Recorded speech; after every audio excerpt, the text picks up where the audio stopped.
Ninja! Ninja! Ninja!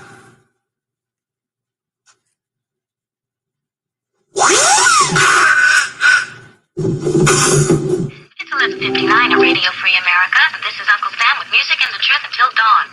Right now, I got a few words for some of our brothers and sisters in the occupied zone. The chair is against the wall. The chair is against the wall. John has a long mustache. John has a long mustache.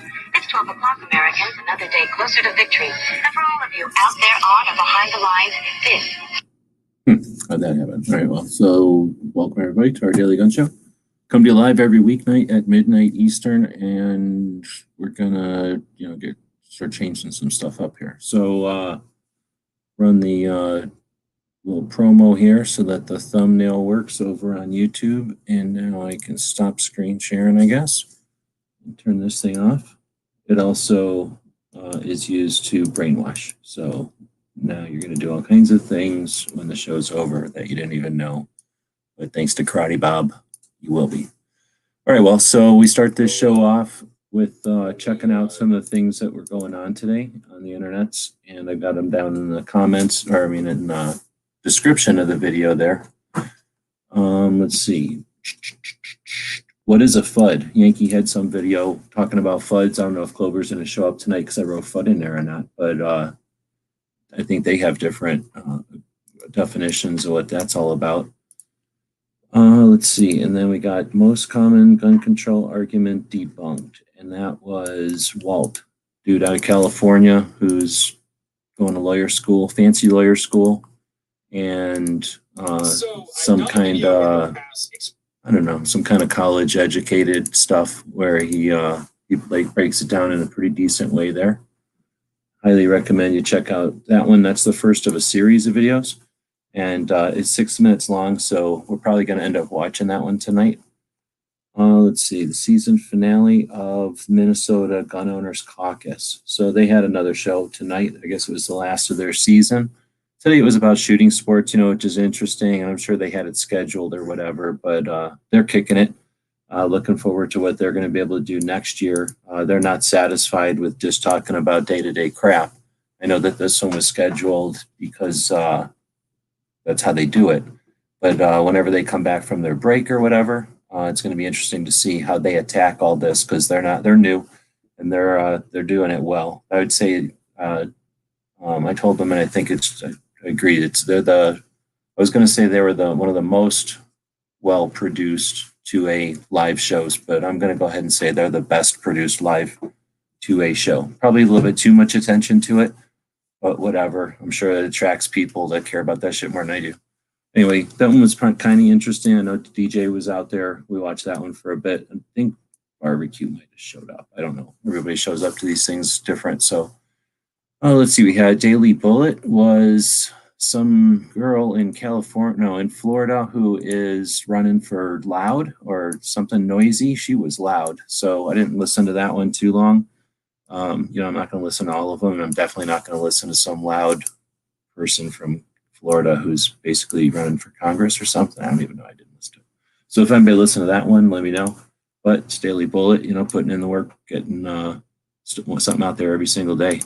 And then Gizzard had his shorts out there. So I don't know if everybody watched Gizzard's shorts, but they pressured him into making a video about guns or something. So he did a short playing around with YouTube or whatever. It's stupid. You have to make it up and down like a youngin'. So I don't know. Anyhow, so we got a lot of stuff we could be talking about. I will be dropping a link so that we can have a discussion here. Like I say, we will be changing this up a little bit going forward as soon as I can figure out how to do it good.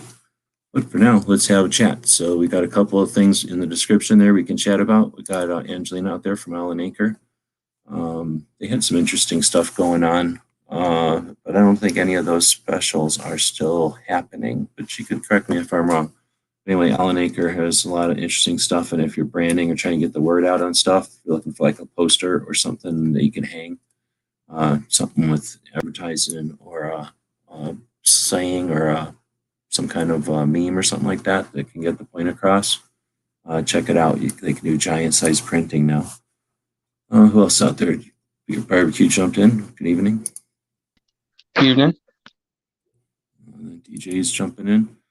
And Snob was out there, Mystic from the Oklahoma, probably attracted. At first, I didn't know what the hell he's talking about with this tag. I was looking at my tags, and then I was like, oh, yeah, I forgot people call license plates tags all the time.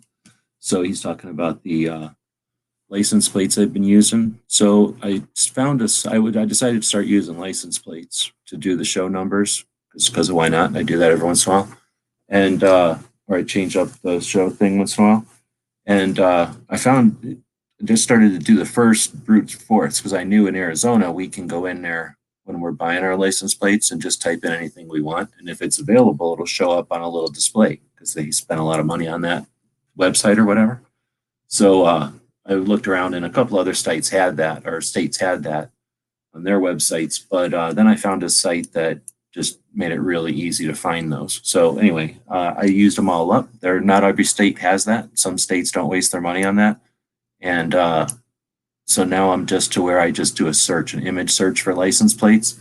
And that image search doesn't give me anything current. It just gives me a state license plate, right? So when I type in like blank state license plates, is I think what I did, it just gave me, any era worth of license plates from any state. So I just picked ones I thought looked cool.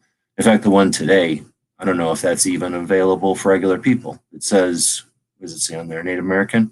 In Arizona, you buy tribe plates. So you buy like an Apache plate or a Tohono O'odham, whatever, Navajo.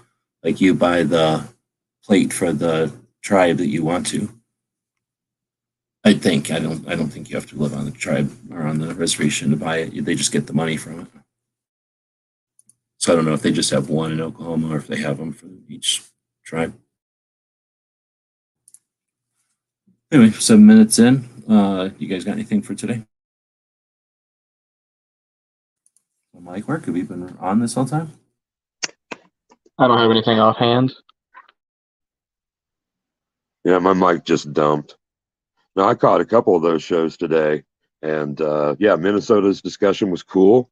And Barbecue, you did catch the tail end of that one, I think, didn't you? Yeah, I think I caught pretty much everything that G Web said brought up today. Oh yeah, right on. Because that was good that they were able to address then, some site limited competition options and suggestions. I thought that was really a great thing to hear about. Yeah, and, I've talked to a few guys that are into competition shooting and stuff, and essentially it's just a special class, and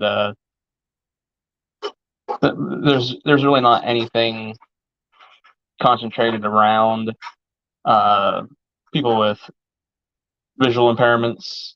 I think mainly because it's probably not a big market for it.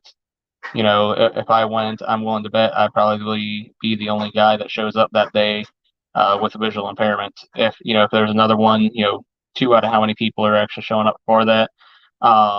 So all in all, from what I've gathered from a few people that are doing these competitions, it's more so almost a handicap division, I guess you could say. I'm hearing you on that. I guess I was glad to hear that there were some things I got to do, but before maybe you turn away, wouldn't it be cool maybe to get some of your site your buddies together and do like a state competition or something, maybe as a team? I don't know. I don't want to push it, but just thinking about that kind of thing. There's only a handful of other blind people that I actually know. And wait a minute, hold on. All blind people don't know each other? You people can't see. You don't know each other? I know. I keep sending text messages. Nobody replies. So, yeah, there's the thing. Don't rebuild the wheel, man. There's already the Paralympics. Now, they do mostly physical disabilities like a limb or whatever, or hearing maybe, but I don't know if they do something for visual. So that's a thing to pursue that already exists, been around forever. In fact, it's international. But I wouldn't also on a live chat like that where they're trying to remember they're not like savvy at live chats. They're not Oprah. And you're not asking Oprah something after 75 years of doing live shows. This is literally their first season of doing anything live, and they're barely getting the hang of it. And they're doing it well, but they're barely getting the hang of it. Having 3 guests on, and one of them was having mic issues. You got to know that was distracting them. Then you can't. They're just taking random questions, asking them about a visual issue with the sport. Don't expect them to just pull everything off top of their head and then consider that the end all be all. Is what I'm saying. Like there's a ton of stuff there for visual impairment and whatnot. They just didn't have to know about it. I was actually really impressed with the answer that they had given on it in the first place. But, I think there could be more of them would have said, I don't know, I would not have been surprised. So the answer that they gave, I was, like I said, impressed with it as it was.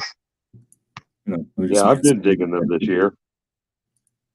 I'll just mansplain the way to do it is to have a dark room, so like an indoor place, turn off all the lights and just have a big bright light on the targets so that you got, you can use the contrast to shoot at instead of a visual cue, and you can do something like that, I imagine. And I would imagine that coming up on the way that I don't know if you guys have been to new ranges, but especially the gun, what do they call them now? Country clubs, the really fancy, the really fancy new gun places that they've been making. A couple of times on the tour, they care more about me giving them coverage than other places. Some places care more than others. So I've gotten a couple of the tours of the VIP areas of a range, and they're really nice. Like the lane itself can be in a way isolated from the other lanes. So you can have, if you want the distraction of red and white, red and yellow, what am I trying to say? Red and blue lights flashing around, they do that. Like some of these fancy lanes will do that. They'll turn off lights. I wouldn't be surprised if they can turn off lights down your lane and turn a spotlight on just your target, and perhaps even something like a bright red dot or something. Like they could easily do like a bright red dot, not like a laser necessarily, just like a red spot on a target for people that are trying to do not just visually impaired, but just trying to do other types of training, where maybe you're doing some sort of a game or something where you're just shooting at a red dot instead of a target. All right, enough mansplaining. We got Walt in here. I was threatening to show your video. That's probably why you jumped in here, because you're a lawyer type. You're free to pirate my content as much as you want. It's not even piracy at that point. I relinquish all rights to anyone who wants to share my videos or mirror or whatever. So whatever you guys want to do. But be careful what you offer early. Yeah, no, this offer is good for all time, for all content I upload to YouTube on this channel, man. So steal it, share it. Like, let's go. So the deal though, it's only 6 minutes, so I don't think there's really a point. But I did run on one the other day. So I don't remember if we talked about it last night or whatever, but I know since you started the series, we talked about it. Was that last night?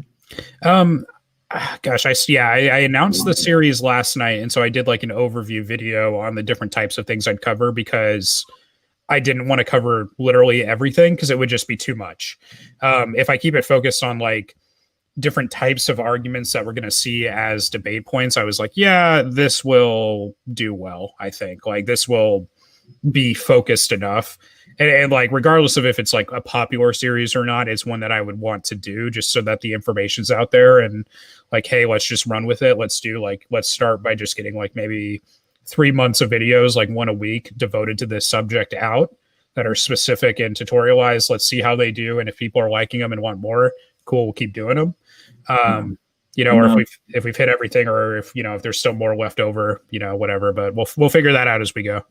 Right on. So if you've got the time, I don't think you need to schedule them out. We've got plenty of stuff going to be happening in a type of fast forward here. Time's going to get wonky here going forward as we see things happen, and people are going to have different levels of stress and anticipation and expectations. So time's going to get crazy here as we go through. I don't know how many people were paying attention in 2012 and 13 as the new year happened. Remember what today or yesterday or some shit was the anniversary of? And then it was November, it was December, or it was January something or another, 20th, that Obama was doing the 23 executive actions. So it only takes weeks for something crazy to happen. And not that, anyway, just remember that we've done this before. As a group of people, we've gone through this before. And people that have experienced that obviously have not come back and said, hey, we've all dealt with this before. Calm your jets, everybody. We don't have the answers, but we're going to hold your hand and we're going to walk through this fog, right, of war. We're going to walk through this fog together. We're going to walk through this uncertainty because we know that together there is an other side of it. But right now we get a lot of people who either understand that there is that cycle and that there's going to be this opportunity for growth right now, an opportunity for wealth distribution right now, an opportunity for people who are going to be on the sidelines to jump in. So keeping all that in mind, things that we do repetitively no longer are that's no longer what am I trying to say? An enemy of the other side. That's no longer something that they fear. When we do something regularly, repeatedly, and consistently, we become a mechanism that they use. We are no longer effective. So if we continue to just get scared or talk about everything or talk about it forever or complain about what other people aren't doing or go through whatever the cycles are, we're going to end up basically being used or played. So we've gotten through this situation before. We're not going to solve it this time. But I believe that what you're doing, Walt, is getting useful techniques, useful tools out there. It's offering skill sets that people can use to have conversations in a more effective, different way this time through the situation, because we have different players on both sides, but we have a consistent situation, or a very, situation that we've had multiple times over generations, where, we've got a lot of uncertainty and a lot of players, and expectations need to be realistic. We're not going to come through this with a win. We're not going to come through this with a total loss. We're going to either come through this separate, or we're going to come through this together and come through it stronger, not in harmony, not in unity. We're not coming through this like some sort of a bunch of communist drones or ants. Nobody's singing that crap at you. And if they try to use a bullshit argument, what Walt's offering is a way to describe and understand that bullshit argument, because all we need to do is be walking in the same direction here, and understanding that there's times to bitch at somebody for what they're wearing or how they're walking, and then there's times to walk through the fog together. We don't have to hold hands. We certainly don't have to stop for assholes, but we all need to get through this fog so that they can figure out that fog isn't an effective attack against us. And we've done that before. This is something that isn't unknown, or isn't something we've never experienced before. In '94, when they threw a bunch of crap at us, it seemed unsurmountable. Things happen, and as people work together, now those exact circumstances aren't here, so those exact solutions aren't going to happen. I'm not offering solution, but with that in mind, Walt, what you're offering is skills and tools for people that are willing to understand new ways to move forward. And there's people that are never going to understand and never care. Don't listen to them. Listen to those people who encourage you to do it in the first place. So without getting into too many details, I'm just going to play host here and start the whole thing off with, what made you decide to do the series? Like, was it prompted by urging, or was it something you saw that was lacking? Or is it a grander scheme? Like, you have a bigger purpose in mind and this is steps to get there? Or I'll shut up and let you tell us, why did you even start this series? Oh, 40 chess, 100%.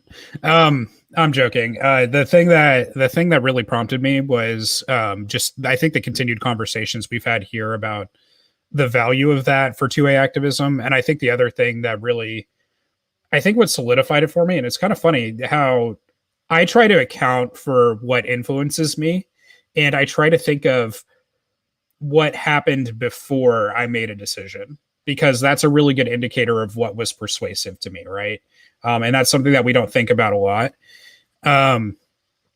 So for me, I saw it was from, I think it was Wheeled and Well Armed, our handy capable Fantastic, a contributor. He was on here last time I think I was on. He jumped in. But I saw a comment from him just saying like, hey, could you compile all of this stuff? And I was like, yeah, we kind of talked about like having this stuff. And I'm like, well, I had a foundation series, but that was a little different because I was laying a philosophical foundation. And so the approach to what I was doing with that was different. I needed to construct arguments and I needed to lay out certain things in certain ways. But I didn't do something for educational purposes. This kind of gave me, I think like just seeing that prompting, it was like, you know what? Yeah, let's just do something for educational purposes. And let's really make it so that it's there to inform all the new people. Like one thing that happened today that was actually really interesting on that note, I was browsing my liberal gun owners Reddit, right? That subreddit that we've always gone to. And they've been known for being kind of wacky. And people have swung at them and I've defended them and stuff in the past. But yeah, if we could, one of the things that I saw from there basically was this. So they were talking about how the Biden vote was bad for 2A today. That finally clicked for them. And I know that's like common sense for us on this side of things, being adamantly pro 2A, that we know Biden's bad for guns and that we knew that that voting for him would cause a cascade of legal battles and bills and a need for increased activism. Like we saw the amount of work that would generate for us and how that could kind of put us on the defensive. They're starting to get that now, which means that the message is starting to land, right? That, hey, like what you did was not good for your Second Amendment rights. What you did, you need to start working on fixing, because that voting for Biden was counterintuitive to what we were trying to do. I'm not here. And all I'm saying is, hey, look, I'm not here to blame you. I understand that you have all the reasons in the book for all your other political positions to vote for Biden over Trump, or to vote for literally anybody over Trump. I understand where you're coming from. I'm not here to judge you for your vote. I'm just here to point out that this is what your vote did, and this is the work now that needs to be done because of that vote. So let's get to work. And I'm starting to see their mindset shift towards that. So I'm really optimistic about that. So I figure, yeah, let's just create tools. Let's do what we can. And hopefully that will work. So. So was there something, you just say that happened today? Was there something? Yeah. That did that? Yeah, that was something that happened today. Let me see if I can. Is there anyone else like yourself that's would consider themselves like, well, I mean, you don't know. I don't know. I shouldn't say it like that. Is there anyone else in there who's creating tools like you are? I don't see it, which is part of why I kind of like doing it as well. Because I think there's value to doing, I think there's value always to presenting information in any new way or from any new voice, because that gives someone an opportunity to hear something that they haven't heard, or even that they have heard just in a new way. But I haven't really seen anyone say, these are the arguments laid out, like these are the philosophical foundations of these arguments. Here's where they go wrong in the premises. Here's how these arguments mechanically need to work in order to be good. No one's done that. So like we've seen that in like religious apologetics, and that's the world that I came from. That's how I learned about philosophy, was by learning how to like argue for Christianity. That was my first kind of exposure to it. And so I got used to seeing like, oh, Christianity versus atheism, like, and seeing that type of stuff a lot. I never saw anyone apply it really outside of that. Like no one took that and applied it to social issues. No one took that and applied it to rights or to governance. People just kind of quote statistics at each other and hand wave it. But then I started to dig in on it and really think about it. And I was like, well, this isn't working. We need to reset the conversation to be useful. And we need to understand where people are coming from if we're going to have this conversation. So that was kind of what clicked for me. Interesting. So it comes from like a conversation, or it comes from what am I trying to say? It comes from a source that is, instead of just people looking to have a better argument or to whatever, it comes from a source that's people that have ultimate faith in their position and are trying to establish communication with the people that have different faith in their position. So like fundamental, I don't want to say arguments, but fundamental differences of opinions, and people that are actually trying to make efforts and not just shout and wave and scream. So it makes sense then. I mean, I didn't know that, but I'm glad that that makes sense. That comes from a valid place where people have obviously put in what as much time as there's been to dissecting communication and discussion. I would imagine religion's been the focus of it. So it's as much time as humans have been working on trying to get together and figure things out. If it comes from there, then that's awesome. Yeah, I don't know if anyone's ever suggested that's where their angle has come from before or not, but yeah, that's awesome. That's interesting insight. Yeah, and my approach, because I really don't like how Christian apologetics work. I really don't like how they do it because they typically come from a place of I know what the answer is, and so I'm going to argue why I'm right, as opposed to let's discover what the truth is, which is more or less, I think, the journey that I went on with the Second Amendment and with our rights in general was the discovery that putting personal liberty first seems to work overwhelmingly well. It works everywhere, right? And so that was where it's like, okay, but really on the Second Amendment issue, what's going on with that? And then investigating how guns are used in great ways, how many people like guns, how many people enjoy and just enjoy this, what our property rights should be and how property rights work. When I started investigating that stuff a little bit more, I think the more I really got into it and the more I thought about it, that's part of what kind of wisened me up to be like, yeah, we need a strong Second Amendment. We need to be pro 2A. We need to not be giving government all these resources to attack us basically and to victimize us.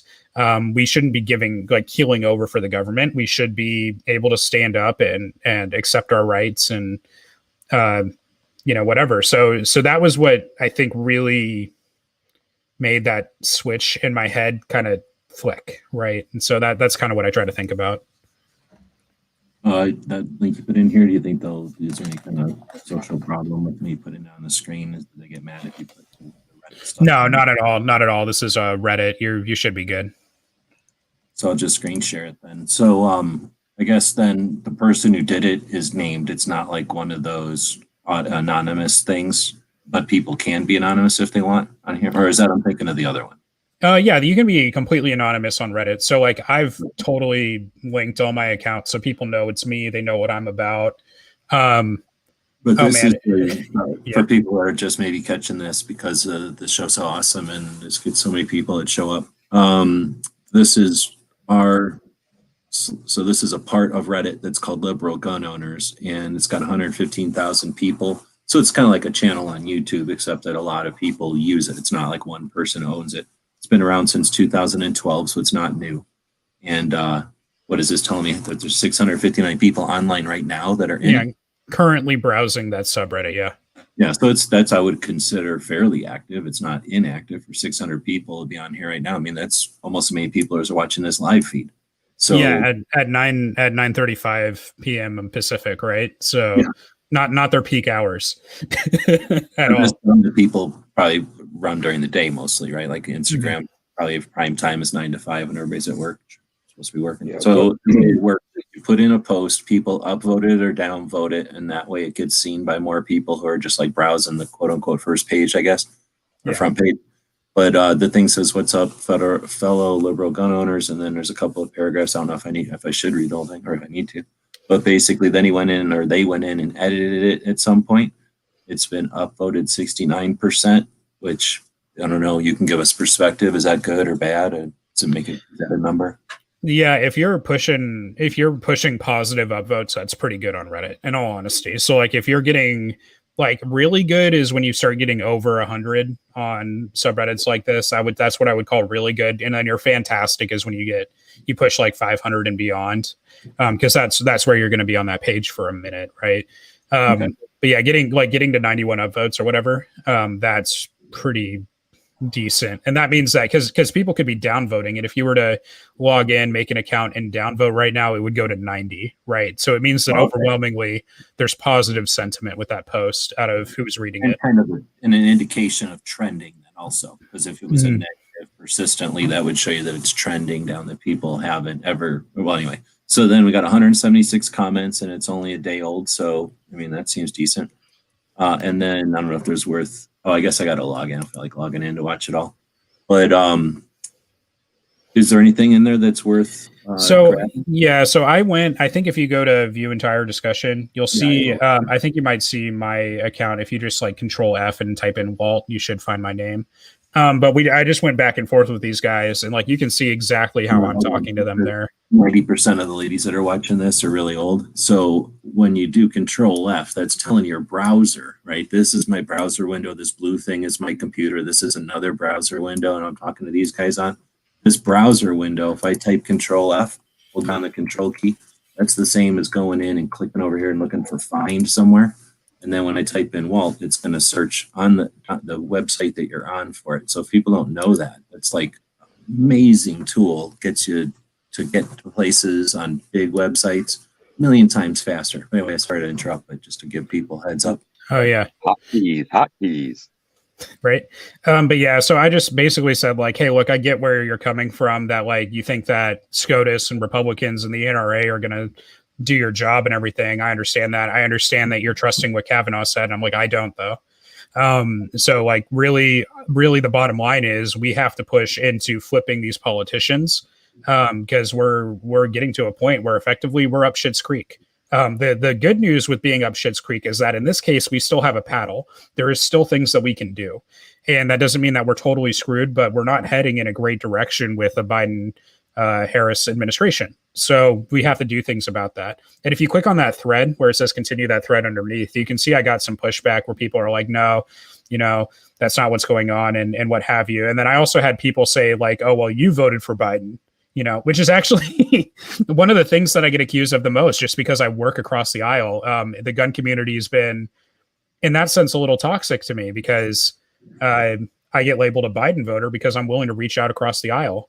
And so I have to, justify where I'm actually coming from in order to maintain that credibility. And in my opinion, that's really distracting for discussions, but this is the type of stuff that I deal with all the time. Don't address it. I don't think you need to address it. I've never talked about who I vote with, and I'm online for however many years. Like, that's F them. That's none of their business. It's your personal business. When you start paying my bills, you can start telling me what to do. Like when you're my mom or you're my wife, right? Yeah, I figure it's best to clear the air, because what happens is even on Reddit, people are very tribal. So they'll see if you're doing something that they don't like, or if you're posting in a community that they don't like or that they find suspect. And liberal gun owners is a group that's caught a lot of flack because like the joke, I think, is to call them the new gun owner, right? Because this is where a lot of new people come into guns, where they still think some gun control is okay or reasonable. And they haven't really processed the arguments like we have on our side, where we've thought about it for so long. And so there's that aspect of it, but there's also a lot of old timers too. But they also have their gun rights extremists, right? Where they're like us and they're like, hey, repeal the NFA. All these laws are targeting the poor. All these laws are targeting minorities. These laws are targeting the working man. This is ridiculous. We need to get rid of these laws. So, so like in context like that, there are those people there, but the other side of it is, you also have people who are proudly posting pictures of AR-15s, standing by or being next to their Biden-Harris signs, So there's some like weird, like they haven't really figured it out yet, or they haven't really gone into that justification for their position yet. And the way that you deal with that is not by rejecting them as gun owners. These are people who don't feel comfortable sharing that they own guns. They're happy that this community exists as like a safe space or like a safe haven for them. So the way that you talk to them needs to be constructive and not overly critical. And it needs to happen over, I think, a series of, just constructive conversations and kind of guiding and leading a conversation to a certain point. Because if you just shove in there and go, oh, you assholes didn't vote for Trump, or you assholes didn't vote for JoJo, or whatever, and that's wrong, and you guys are anti-2A and we hate you.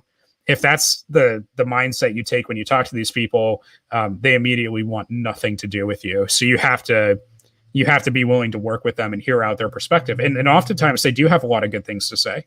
They have a lot of interesting points that they'll make. So, it's always worth it to listen. That's why I've been there. That's why I've been a right winger that has not been banned from there, because I listen to them and because I try to hear things from their perspective and because I speak from their perspective. So, but I've been candid about that. I've been candid about my political affiliations and everything. So. Right on. No, that's good to hear because, you wouldn't want to go in there under false pretense, I suppose, in that situation with that, offering what you do. Like, I'm saying they would be just genuine or something for them. Or I can understand them being skeptical. So the other thing I was just going to say is that I'm sure there's also some types, maybe not in that particular Reddit, but I'm sure on the side of the person who, I don't know, whatever we're calling the person is not where we're coming from. There's going to be people over there that theoretically like guns, but can or can't own them or that kind of thing, right? Yeah, like there's gonna be people that like guns, or they say I like guns, but a lot, right? You're gonna run into a lot of that there, and no. I was just trying to read what DJ. I think DJ doesn't realize that he got kicked out. He's saying that you disappeared.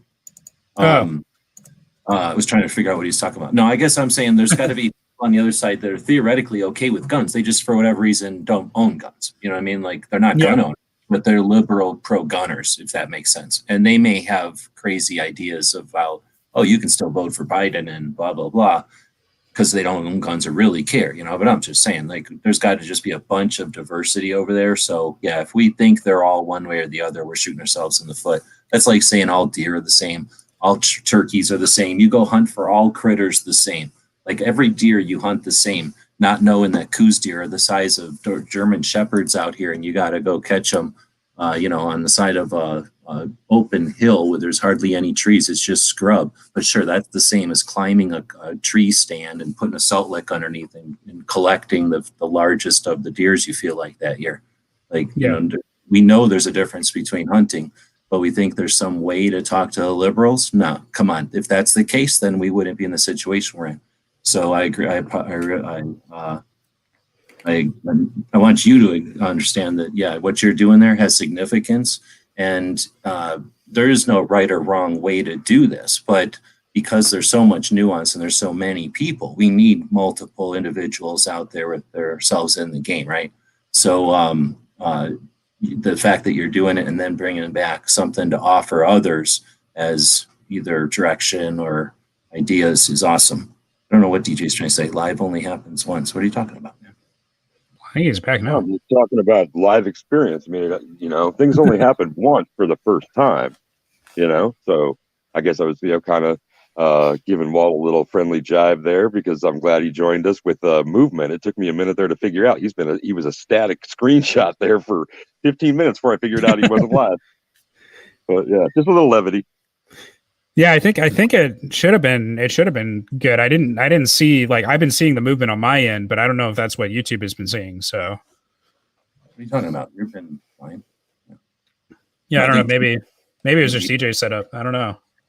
So, all right. So I was asking you about like why you decided to do the series, and then we were, I don't know, were you watching? I don't remember. These things are all bleeding together, and I've just been doing some other stuff today. So I'm trying to remember now what the hell as far as this show from last show. We were talking though about how what you're doing with what you're attempting to do with your series, the 4 points you're going to be hitting in the different videos, I guess, are how to say, like a way of describing something that we didn't get to before.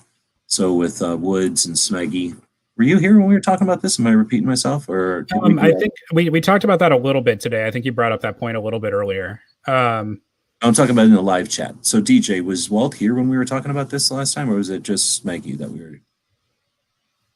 I know it came up last night when Woods was in here, and I think Smeggy was out in the chat. Okay, so I think it was Woods and I kind of talking with Smeggy remotely, and that's why I feel like I'm repeating myself. So I'm going to just keep going, even though I feel like I'm repeating myself. So basically, we had attempted to get to what you're doing right now years ago when we all had the chance, opportunity, the stars aligned, and Smeggy was able to jump on a regular basis, and Woods, you've seen as a teacher and whatnot. His ability to jump on is intermittent. So for a little bit there, it all lined up, and and Woods brought to the table his awareness of like a way to break down the elements. So I think the way that we came up with it yesterday was described. We came up with like the breakfast, lunch, and dinner part. What you're coming up with is the like having it for French food or Mexican food or Canadian food or something. Like you've come up with a way to take what we came up with, but then apply it to way more. Is that the way to say it, DJ? Like basically, we were happy that what you're doing takes what we were doing and puts words to it, because we knew we were missing something, but we lacked the awareness of how to explain what we were missing. And what I'm talking about is that it sounds like what we're talking about here is that you're going to give us talk about ways that you can break down the elements to explain and to understand and to describe the discussions that we have with others, and whether that be on an emotional basis, whether that be on a factual, whether that be on a causational, right? Like the ways to explain it so that when we are frustrated and we're having a discussion with someone that we want to be effective, but we're not effective, we can say, hey, look, here's the reason we're not being effective. And I'll let you describe. Yeah, no, you're absolutely right, G. And I think the analogy we were using that night was a buffet, so bringing the diversity of cuisines to a single buffet, and then having known that the chefs behind the scenes are giving us good product. That's the best way to feed the people who need this information and want to use it. That's the master plan, and that's why I say it's like I can present the information, and then I think like when I present the information from my angle, what that could do is that could cause a series of different conversations to happen, where if people want to have those or see that and they say, hey, wait, actually, what if I tweaked this, or what if I changed this aspect of, what he was doing over there, or I disagree with this, but I think this would make it good. I think if there's those types of things happening where people make it their own and then that helps them just communicate further, that's perfect. That's what we're shooting for. That's why I'm like, take the stuff and run with it. Like, I don't care. I don't need credit. Like, don't worry about it. Like, let's run. You know what I mean? So that's the point. With anything, like I want to encourage conversation, and I don't want to be the YouTuber that says, oh, we're here having the conversation. No, like, let's debate, let's hash it out, let's do everything that we need to do to have it. Let's make it our own. Let's get aggressive with it. Let's talk to our politicians. Let's talk to the people we know that push back at Thanksgiving dinner over this stuff, or, who push back at, at church or wherever over this stuff. On Facebook in the comments section when we're hashing this stuff out. Let's push back and let's engage, wherever we can. We need to be engaging. So like, why wouldn't we genuinely encourage as much conversation on this as possible, being as well informed as possible, in our own words, right? Like, it makes sense to me that, if we're all on the same team, Pro 2A, then we all need to be moving forward, as we see fit to do the best we can for the cause, right? And that's kind of where I'm trying to get to. Yeah, we're about to get to where we're all going to be fighting here in a minute, and not each other necessarily, just fighting. And that's not the time to be like, hey brother, you're punching wrong or whatever. But just being able to punch correctly in front of somebody is going to go a long way. Like, it's not necessarily time to mansplain. It's just time to be a fucking man and do stuff. And then everybody else who's trying to do the same fucking thing is going to say, oh, that worked or didn't. And they're going to keep doing it. And things that work are going to exist. And what's the word? Get multiplied. And the things that don't won't, right? So at the end of it all, when we come out of that fog, that's the time to come out and go, oh, I didn't like the way you held your fist, or you didn't, you flinched, or you should try fighting this way next time. And then we practice a whole bunch of stuff. But now's the time to just get at it. So, digging it. And I'm going to throw in there, because I'm just guessing what we're going to get is a lot of people who like to sit and wait, right? Like to sit and watch. And they're going to say, oh, well, if you're willing to talk to the other side, then, and they can just take that to whatever crazy extreme. I don't like to try to think about what lazy, boring extremes people go down, but they're going to take it down that. So don't worry about that. But the thing is, this isn't like, oh, here's the strategy. Here's our direction. Let's go talk to people on the Liberal Gun Owners Forum and change their minds, and that thus the finish line is in sight, right? This is just another dang thing to hold on to. And it's handy because if you go up to somebody again who's fighting a grizzly bear with an open hand and they're slapping that grizzly bear, you don't necessarily need to sit them down and have a lecture about how karate works and how, old-fashioned English boxing might be better on a bear than slapping it like that. But Right. if you punch the bear a couple of times in front of them, maybe they'll figure out that punching is a little more effective and then keep driving on. You don't have to then give them a lecture about how slapping the bear was useless. Let's do that like in 6 months from now if they're still alive. But if people are going to insist on slapping bears, right, let them fucking slap a fucking bear because there's other fucking bears coming. We're dealing with a mob of bears here. We're not just dealing with one. But anyway, I guess that's the thing is if people are going to get obsessed, the people that are going to want to sit and watch, they're going to go, oh, well, you're talking about this. Therefore, that's your whole whatever. Let them. Just keep going. It's the Churchill thing. And I'm thinking that's going to be a big one this time around. As we go through this one, if we don't want to repeat the same cycles as always, it's that Churchill saying, if you stop and throw a rock at every dog that barks, you never get to where you're going. And have that, they want us to do that. They're going to throw things out there, the old AR-14 bullshit to get us to squabble. They're going to say 30 magazine clip because they know that can spin off a debate. This isn't the time to waste our time together talking about that kind of crap. You can do that in those easy times when we've had, for years now. I'll shut up. No, I think that's absolutely right. Like we can capitalize on, and we should absolutely, as a matter of our praxis, let's say, we should absolutely capitalize when it's clear that our opposition, our political opposition, has no idea what they're talking about. So yeah, if they, there's that side of it where they might say something dumb, and we should take advantage of it. But we also have people on our own side that say things that are debatable, right? And it's not that we shouldn't talk about how we have these conversations or coach each other on how we think that we should have these conversations. We should absolutely do that as we move forward. We should constantly be assessing how effective we are. I listen to my videos after I play them for that end. Like I want to make sure I'm hearing my arguments well, and hey, we talk about how we shoot. We talk about, hey, do I put my trip finger here? Am I pulling down to the lower? Why am I pulling down to the bottom right? It should be. How come every time I talk to a liberal, they get mad at me? How come every time I talk to a libtard, they get mad at me? Oh, maybe because you're an asshole. You say shit like that, asshole. Yeah, because you call him a libtard. Yeah, yeah. You and calls you some derogatory bullshit. Then what the fuck? You're not gonna really get all that interested, right? So yeah, maybe we can have conversations like that in the same vein that we do about trigger control. Sorry to interrupt, but no, that's actually like in with my military job, like within psychological operations, that's something that we do. And when I was working sales jobs, that's something that we do, right? It's call coaching. You go back through the communication, the notes, what happened during that key leader engagement or that key conversation you were having. You go back through the different elements of it, and you work with your mentors, you work with your friends to check and say, hey, what could I have done different? What different options did we have? Is there a way this could have gone smoother? Is there something, even if it went really well, that I could have done better? Is there anything that we should take from this conversation and apply to other conversations? Like all that type of stuff is pretty normal within these games. And if you don't think that Moms Demand Action is doing that, if you don't think Every Town and all these Bloomberg groups are doing it, you are outside your damn mind. Like they are 100% having those assessments constantly. Based off of like meetings where they talk about that they've been doing it, or based off of watching them evolve from our side, from the outside, you can tell that they've learned lessons and reacted to things.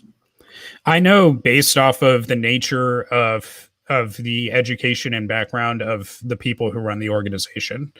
So I know as a matter of their discipline that they will be talking about how they talk, and that they do frequently. So like for instance, the presentation, I think I emailed it to you, but like the presentation that they sent to me, or that they showed me rather, where they're walking through all these points, like, hey, look, this was a pre-planned presentation. This has been rehearsed. This has been reviewed. This is part of a standardized set of communications. That means these people have reviewed it. They've talked about their success. They've talked about what works well and what doesn't. They are convening behind the scenes, just like we convene openly here.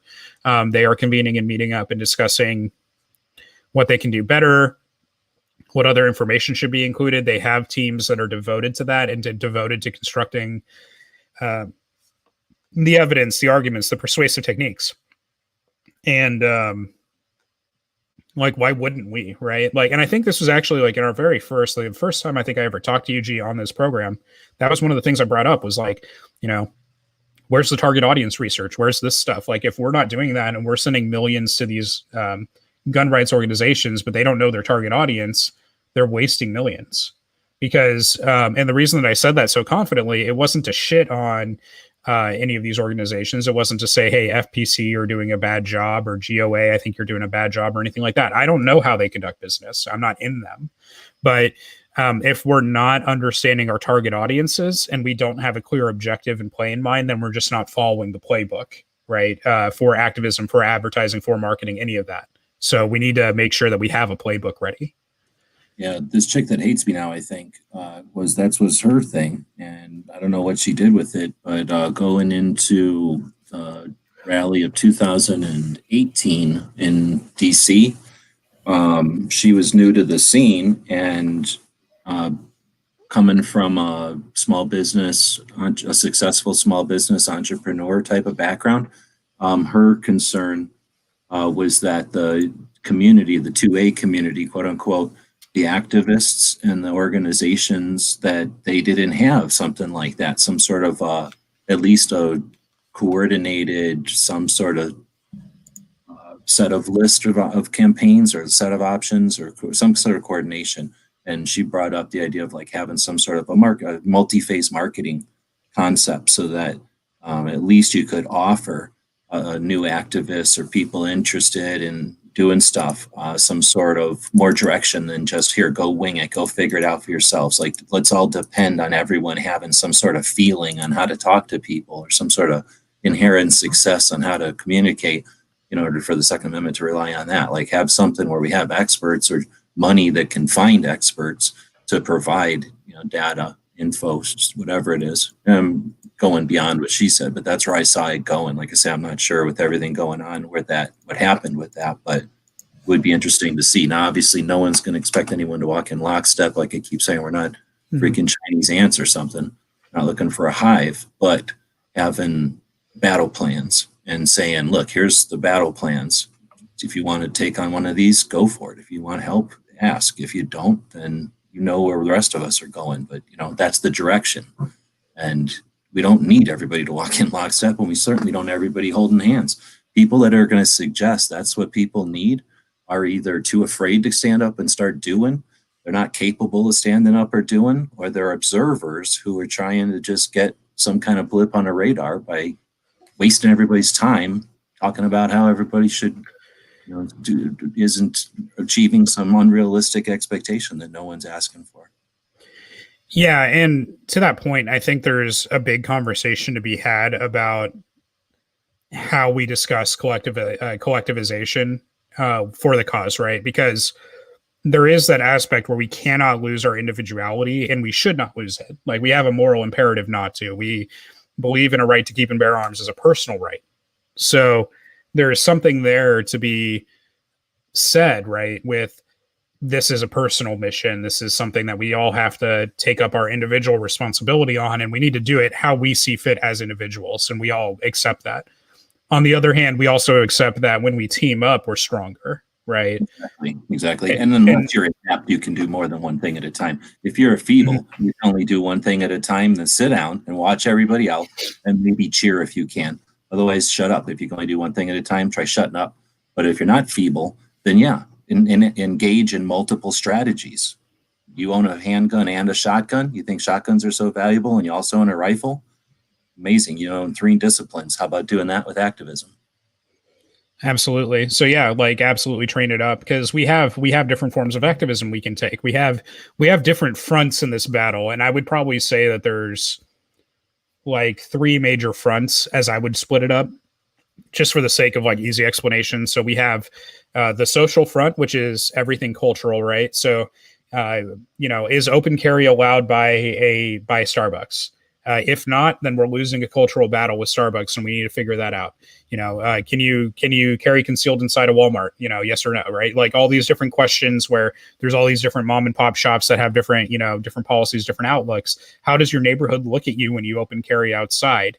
Are you getting, glared at and whatever? So there's that social aspect where we need to control what society thinks overall and those optics publicly. And then there's the political aspect, right? Where we have all of our different political fights happening. So winning different representatives, flipping our representatives to vote how we need them to vote, winning the candidates that we need to win for like president, governor, things like that. And then I think finally, we have that judicial aspect. So we have the courts and winning those battles. And if we are not lawyers, the only thing that we can really do is donate and share awareness on that. And we can kind of hope for the best. We can maybe fund them, but there's not much more that we can do other than maybe participate in a class action, notify these organizations if they have word for us to be involved. Outside of that, we can donate. So like FPC, right? You can donate to them, or if you're a victim of persecution from the government in regards to your Second Amendment rights, you can notify FPC and they can make something of it and they can help defend your rights there in that judicial aspect. But yeah, so I would say, yeah, there's the social, there's the political, and then there's the courts, right? Those would be my three kind of ways of breaking it up. Okay. And then, well, again, the only thing I'll disagree is that the only thing we got is donating or making awareness. Because I think at least a third one is to let people know that there's three options, right? Letting people know that there isn't, that whenever they get mopey about the court part of it, to be like, that's not our only fight, and we have multiple things we can do here. And if you don't think that, or I mean, if you're mopey about it, then come up with another one. Again, there's time to be creative too, right? We can come up with and that's just my opinion on the courts. I think with the other ones, we have a lot more influence than we give ourselves credit for. So like when we're discussing carrying and we're discussing shooting sports and we're discussing, just day by day stuff, and like guns seem like an everyday thing. It's not a big deal. That's the end goal, right? Like socially, where it's just, you see a gun and it's like, oh, cool, it's a gun, It's something that you see every day. It's something that you interact with, and it's something that Americans feel comfortable with. That's what we want. And then on that political front, obviously we need politicians that are actually defending our rights. We need pro-rights politicians. And that's something where we can do a lot. We can call these politicians. We can organize. We can petition them. We can email them. We can get heard on our hearings in our states. When they're having the Senate for all this stuff. So there's a lot more we can do, but I think on the judicial front, that's where it's a little different. Be a rude host, because that's somebody's going to roll their eyes and go, oh, you're going to tell us to call or to make noise. And here's why I want to sit down, because that didn't work in the past, or that doesn't work fast enough, or that doesn't work enough, or I've already done it, right? Come up with as many excuses as you want, because you just sit there making up excuses all day. You'll come up with plenty of them. But let me add this to it. You could support any of the 50 chicks that are in the DC project at the national level, or any of the hundreds of chicks that are in the DC project at the state level. Those are chicks that get up out of their jobs or their COVID laws, and they go talk to the representatives in Congress and at the state and national levels. And if you go, oh, well, I've already tried making a phone call and that wasn't enough, and you're feeble and you can only do one thing, then take that money out of your pocket that you were going to give to somebody like me or somebody else and give it to somebody who's going to actually meet with them, who has experience, time on the clock, who does it. Just because you don't know they're out there doing it doesn't mean they haven't been out there doing it. So yeah, we have things we can do that are already in place that we can engage, that we can encourage and enable through capitalism to just amp up what they're already doing, right? So I just wanted to interrupt there that, yeah, we definitely need to keep on it. And shame on you if you're a Second Amendment advocate, right, quote unquote, and you don't have the means to send an email. I'm not saying each of us have to have a relationship with our representatives, but writing emails, we can do that and support somebody who's doing DC project stuff. If we've got channels, imagine if every channel out there that devotes time to crying about how the sky's falling. What if we all devoted a show to a different chick on the DC project and how you can support her individually? And all these people decided to team. Is that how you do it? You say like team support.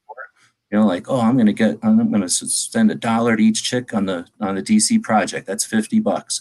I'm going to throw $1 at each one of them. And actually $2 would be better, because $1 gets eaten by the fees, right? Whatever kind of system you're using electronically to distribute it. Throw $2 because $1 will get 8. So you throw $2. That's $100 towards the DC project. What if 100,000 people did that? I'm crazy, or is that like $1 million to each chick or something? I guess that can't happen, but it would be $100,000 to each chick. I think they'd be enabled, right? So that's something that's an actual thing to do that costs $100. Now, yeah, and I don't have $100 because ammo costs too much or something. Yeah, and I think that like there's a big aspect of that where it's like, yeah, these things are just what we need to do, and that's the value of the collective action that we need to understand. It's not that we are, like you said, it's not that we're Chinese communists marching in, this goose step kind of formation. It's literally that we are teaming up. Like if we're talking about a well-regulated militia, and I think about like being back in the army and everything, we're talking about the militia element. Like the army is not, like the current army is not about marching and drill and ceremony. Those days are long behind it. You learn that stuff, but it's not the same. And now what you're focused on is like, the squad movement and that individual movement and all that type of stuff, right? And so it's that guerrilla warfare. We move as a team, we move as a unit. So that means everybody holds up their share of the weight. Everybody tries to do that and then some to move towards that objective and to accomplish what needs to be done. So, I guess my counterpoint would be, if you thought that this would be won by having a phone call or by making one donation, if anyone ever thought that, they're outside their damn mind. This is not won overnight. That's like, I went to the war and I shot around, and then I came home. Or like I went to the war and I shot around each evening, and then I went home.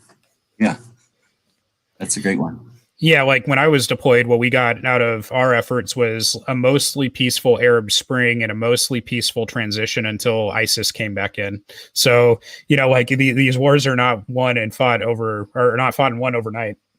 It's a lot of effort.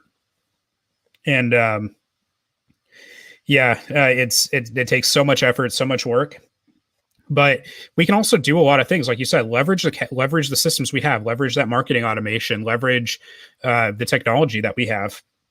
A lot of stuff that you can do is just have a boilerplate, like letter ready, for instance. You can have a scripted call. Like that's one of the things I'm going to be providing. One of the things I actually want to work on is getting a team of people, and I'm not sure how to do it yet. This might be something we could like change topic and talk about. But what I want to do is I want to get a database of people in California, basically, that are pledged to call on California politicians so that we get like a flood of calls. So right before they vote for more gun control, they listen to 500 calls or 1,000 calls or 200 calls that are pro-gun, saying, don't pass this bill. We're not going to vote for you if you pass this bill. This bill is going to get people killed. This bill is attacking our rights, whatever it is. And they make their arguments and they hang up. And then the Senate plays the next message and the next message and the next message, and it's all against that gun control bill. That's the type of thing that I want to get to, where these senators are sitting there about to vote and they realize all their constituents that care are against it. That's the world that I'm trying to push for. And that's not an overnight thing. I'm trying to figure out how to do that, but that's where I'd like to take my my kind of activist direction. So I might have to like launch like a website or something there, but that's kind of in state for me, is where I'd like to get what I'm currently planning kind of focused on, is that type of action. I didn't interrupt. You guys can jump in anytime you want. Bob is saying stuff. So he says we all need to stand together. What about we all need to stand at the same time? Because Bob's free to jump in. He might have internet or whatever. I know he did a show earlier. I don't know if I put it in the comments because it just barely happened. I didn't get a chance to watch it. It was only like 9 minutes or something.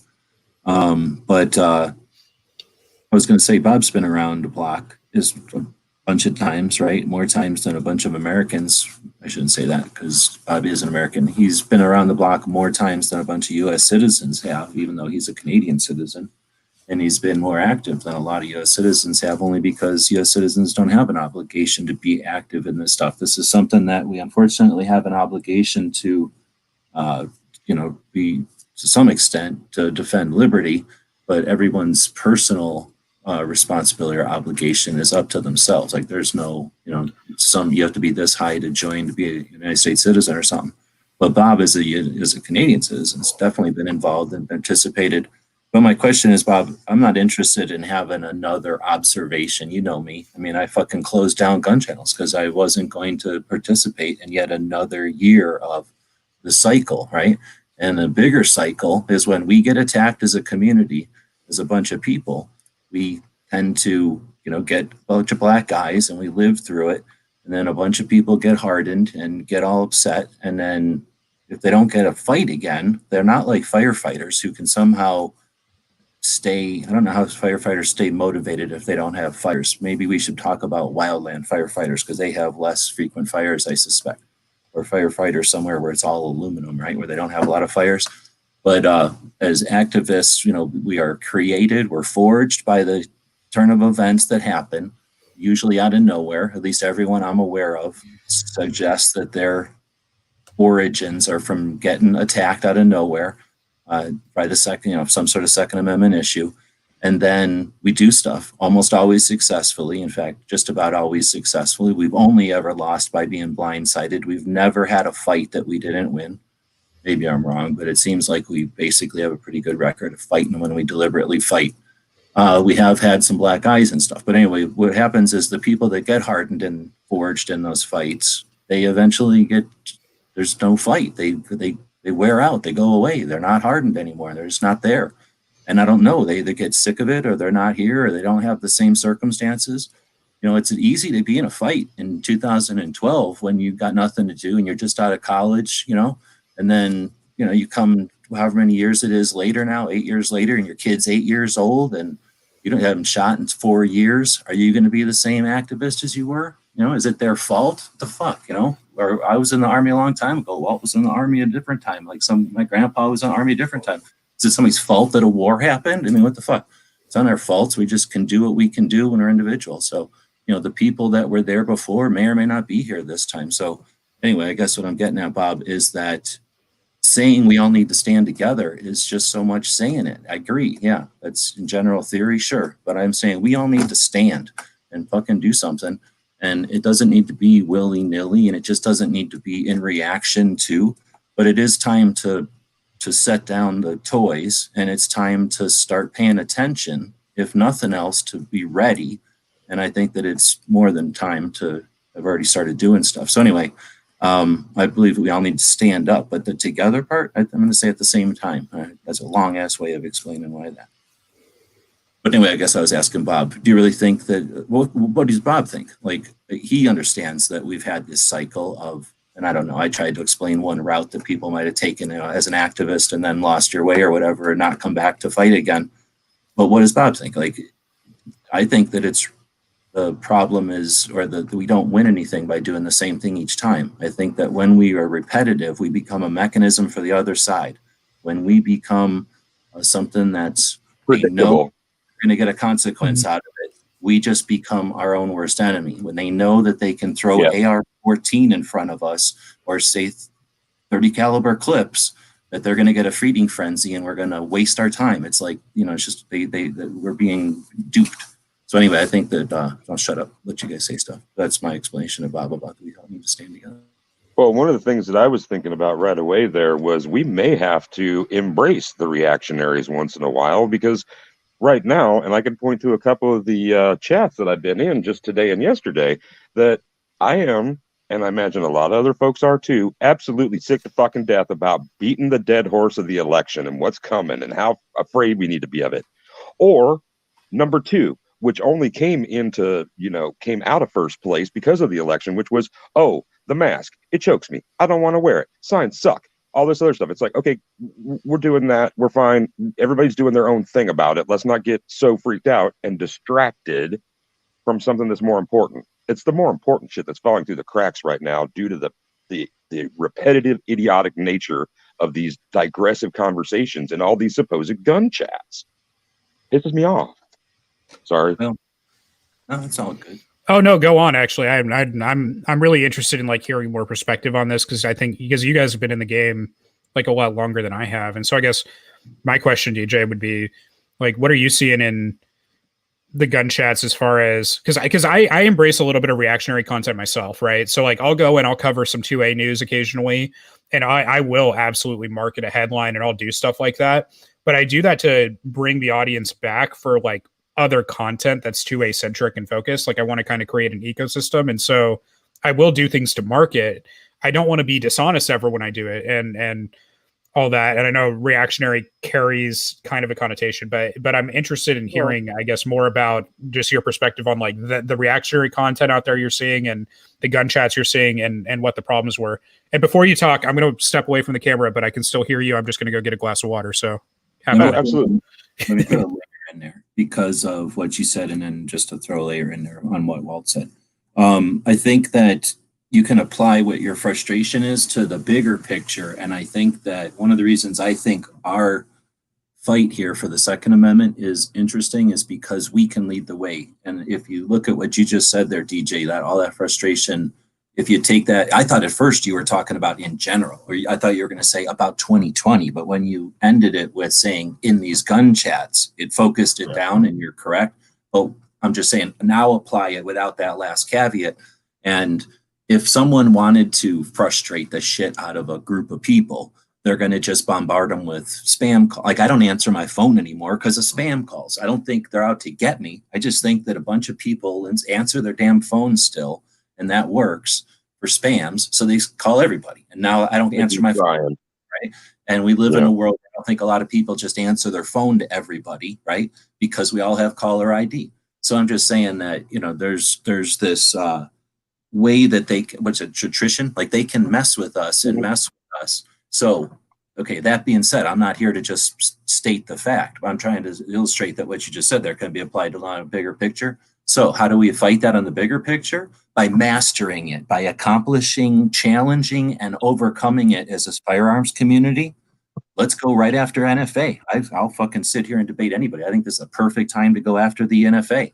I don't look at a time like this when we've got so much going for us, so much opportunity right now. So many people are aware of stuff in a completely different way than they've ever been aware of our focus before. They've never paid this much attention to us. And I mean they, like all you people who ain't us, right? Every motherfucker who ain't us.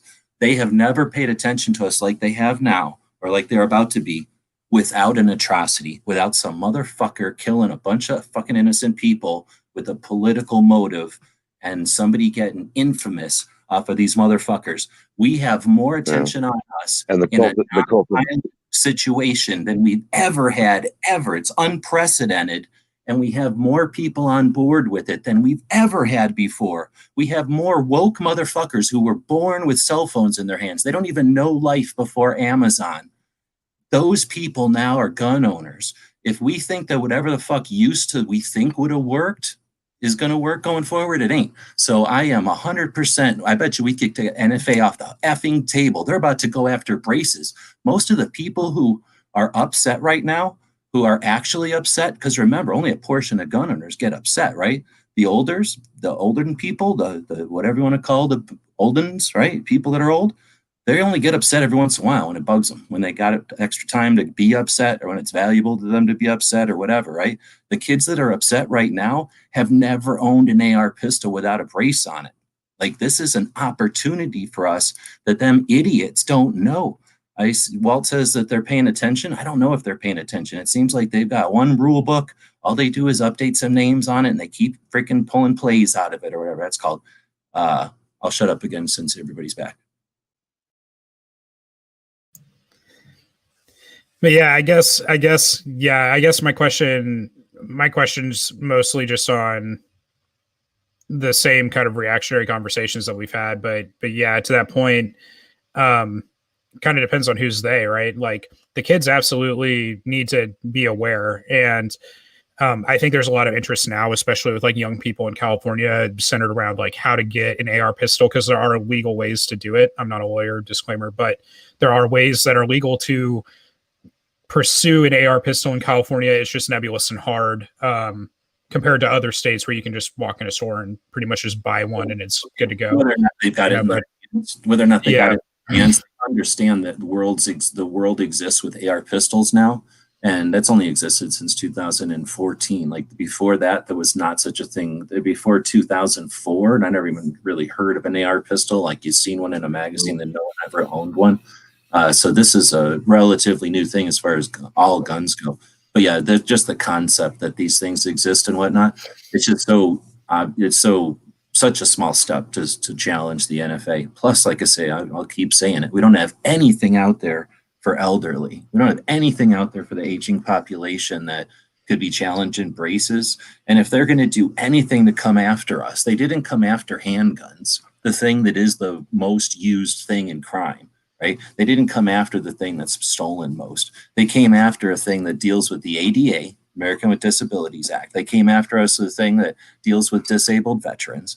They came after us for a thing that most people, like I just have to go over again, have experienced their whole shooting life with. So of all the scenarios we could ever come up with, people who are going to be dire and pessimistic about this one are cowards who don't want to get up and work.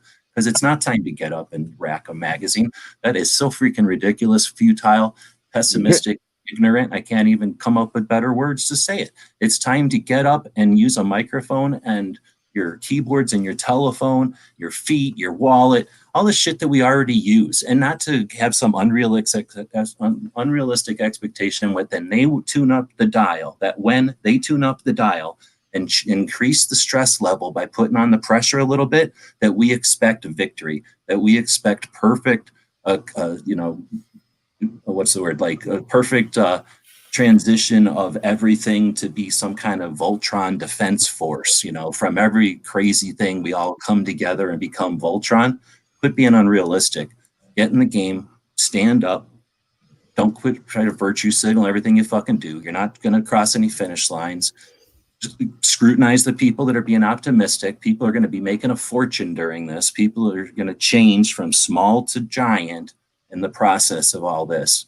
And we're capitalists. We're allowed to be able to do this. Unless you're feeble, you can be doing multiple of these things constantly and enabling others to do the same. Start using our platforms to record and archive our times to experiment and to have subtle conversations. We have times for that. In fact, we have years for that, and we have times when we could be using it. I'll say it again. Imagine if each of these conversations that we have where we talk about whatever, scheduled conversations that we chat live, if every one of these was devoted to helping the 50 ladies that are in the DC project, or done to do some specific goal, and you could set the first couple of these conversations that I'm challenging people to do to come up with those goals. And then scrutinize those goals and come up with the first 6 and then accomplish those. And if those weren't worthy enough, find 12 more and accomplish those. And once you've accomplished 24 of these, prove me wrong that was a waste of time. But I suspect in the meantime, other people are going to see what you're doing and try to do it even more. Straight. Yeah, I just want to have a quick reaction to something that occurred to me while you were talking, man. And that's, trying to embrace the new generations. And I'm not just talking about new owners. I am talking about kids. And we've talked about this before. It's the video game nation. Although we were video gamers from the time that G and I were kids and all the way down to today. It's the kids who are into into Call of Duty. Why do we see these mass fluctuations in mil cert prices? Well, because video game heads are going out and they're going, oh, hey, you mean I can own this shit? My grandpa didn't have to bring it down bring it back from a battlefield. Holy crap, I'm going to go buy 10. And so they do. So now they have an interest in the history. So if we can bring those things together along with the dynamism of gameplay and shit like that, I think that's going to kick open some doors, or at least it's going to be the right key to try this time. And I'm not sure exactly how to do that. Walt, you're closer in age. Go ahead. I hear what you're saying. They don't get to try. Video games aren't new. I know what video games are, and I don't give a fucking shit about video games. They don't get to try. They don't get a pass. They don't get a redo, and they don't get a restart. They are larger than Hollywood.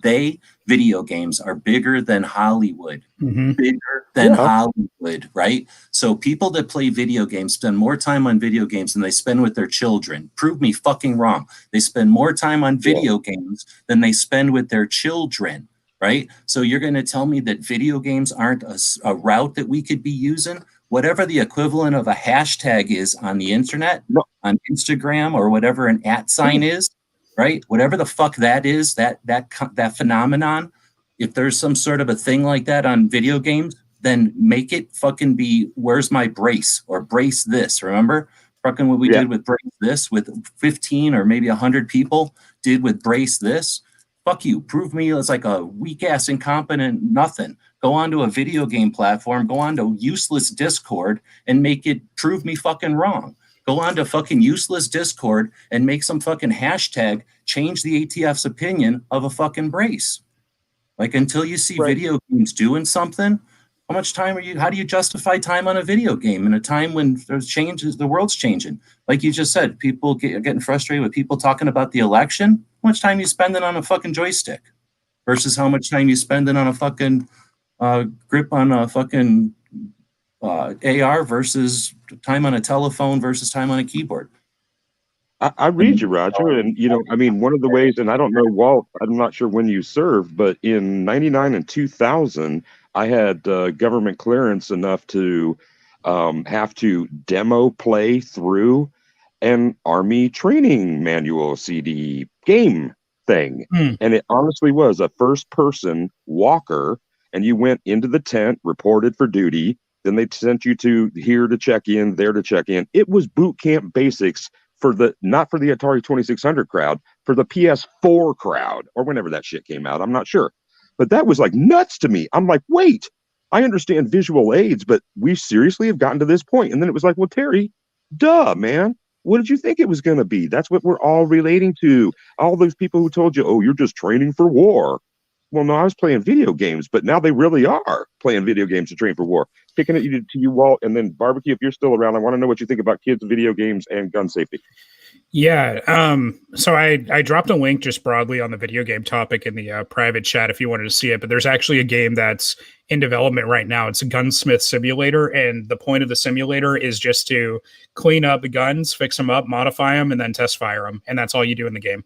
That's it. It's a game about enjoying guns. Wow. Yeah, so that's a thing that's been in development for a minute here, and I think it's going to come out sometime soon, I hope, because I'm really interested in that. But one other thing with that is that as far as the Army stuff, yeah, we were using EST. I think it was like EST 2000 or 3000 or something they called it, and that was basically like duck hunt on steroids. So they would have like CO2 or air pumped into the M4s or the 249s or whatever they had hooked up for that given room for that session. And you would simulate recoil with that. You'd be shooting at a screen. You would go ahead and run your zeroing procedure, and they would put you through all kinds of like combat scenarios and stuff, shoot, don't shoot scenarios, and different range trainings and stuff. And it was pretty high speed. And I got a lot out of it because I learned so much from that training. And I don't think there's a soldier that ever says no to more training. But yeah, the video game use for training, video game use for making a statement about culture. Cyberpunk 2077, I've been playing the living shit out of that. And that game has a completely like anarchist culture. And in the culture of that game, there's a company called Budget Arms, and there's ads in the game for this firearms company. And they say the Second Amendment is not just for the rich, and that's all their ads. So they're selling, that's in the game. It's, hey, the police are recommending that you have a firearm for self-defense because the city's gone to hell, and you need it in order to survive. And so you're going to conceal carry that bad boy. And that's the culture of the game, is that everybody's strapped, right? And so that's like the Second Amendment is absolutely present. And there's all kinds of things that happen in games to encourage that we can look at, that get people interested in interacting with guns, that want to see what the real ones are like. And to Biker Bob's point, yeah, absolutely. The Chinese do leverage all kinds of media. The Chinese are fantastic propagandists, man. Like, we should be jealous. They're really good at it. We should be jealous of their skills, at least. Okay, aware of their skills, but I don't want to be manipulating people. I mean, our goal is to offer information so that people can make a rational decision on their own. I'd rather change people's mind. I don't need to fake anybody or manipulate, right? So. Well, I mean, not propaganda necessarily in that kind of strictest, most political sense, but more just the organization of your arguments and presentation. You do try to weight that toward your position, and there's no shame or misguided. Well, maybe I'm in the right place to say this, but I'm going to fucking say it. Propaganda is designed to manipulate. It's inherently designed to know vulnerabilities and weaknesses in the human psyche. I suspect, at least the cultural or the focus group of the propaganda, And that's to manipulate them. That's to force them into a way of thought that isn't in their own self-interest or for their, at least something that they came up with organically, right? Like, so Well, we so would, we'd rather no have, white hat or gray hat propaganda. It's all black. no, that's Well, right. I don't know shit, so that's why I just threw that out. So yeah, so like just to clarify terms here from like because this was my background, right? So when I say propaganda, I mean any media that comes from a like a national level organization that is going to do anything to persuade, change, or influence public perceptions, beliefs, behavior, right? So almost everything falls into that. So an advertisement from a company that's designed to increase national sales, that's propaganda. Pushing to get people to accept a an agenda or to vote for a bill, that's propaganda. Now, in the U.S. Army, we would refer to what we do as product because, of course, the U.S. Army can't stand the connotation of propaganda. So the U.S. Army is incapable, by the military definition, of releasing propaganda because the U.S. Army can only create media products. Of course, that's insane, but that's how they defined it. Ironically, for both domestic and like use for MI. Yeah, domestic, abroad, doesn't matter if it's targeting and at the national level, it's propaganda. And propaganda doesn't mean false. Propaganda doesn't mean misleading. And you might say it's manipulative. I have kind of a I have a gambit I would throw out there, which is give me one human behavior socially that is not manipulative. Right. Give me any behavior that's not manipulating some other human being to some end. When we talk, when we're informing each other, it's so that we can make better decisions. We're interacting with each other to get things to go a certain way, even if that's altruistic, even if that's really good. Whenever we talk, can be mutually beneficial. So I agree with you. When you have a conversation like this, where our goal is to empower others with the knowledge that we can have more efficient conversations, which enables them with more efficient conversations, ideally so that we all are working towards that same end, that same goal, I should say, right? So we can all have self-interest that's mutual. Absolutely. And so I think that like understanding that, and then when we get into black, white, and gray psyop or black, white, and gray propaganda, that's referring to the source itself, not the accuracy of the information. So white is when the source is accurately described. So like if I release product from the U.S. Army and I say, this is coming from the U.S. Army, this is a message from the U.S. Army, or you see those candidate commercials where they say, I'm Barack Obama and I approve this message or whatever, that's all white. Gray is when it's not attributed to anyone. So you just see a message, but you don't know who wrote it. Or who said it or whatever. And then black is when you lie about who wrote it. So like if I need to make Al-Qaeda have a gaffe, so I put out fake Al-Qaeda propaganda that's actually from the U.S. Army, that would be black psyop, right? And that would be illegal. And so the U.S. Army, the U.S. Army totally doesn't do that ever. So never does any of that. No WMD. So that's an example of black psyop, right? Or black propaganda. So like if the Chinese government put out a message pretending to be the American government, that would be black propaganda. Yeah.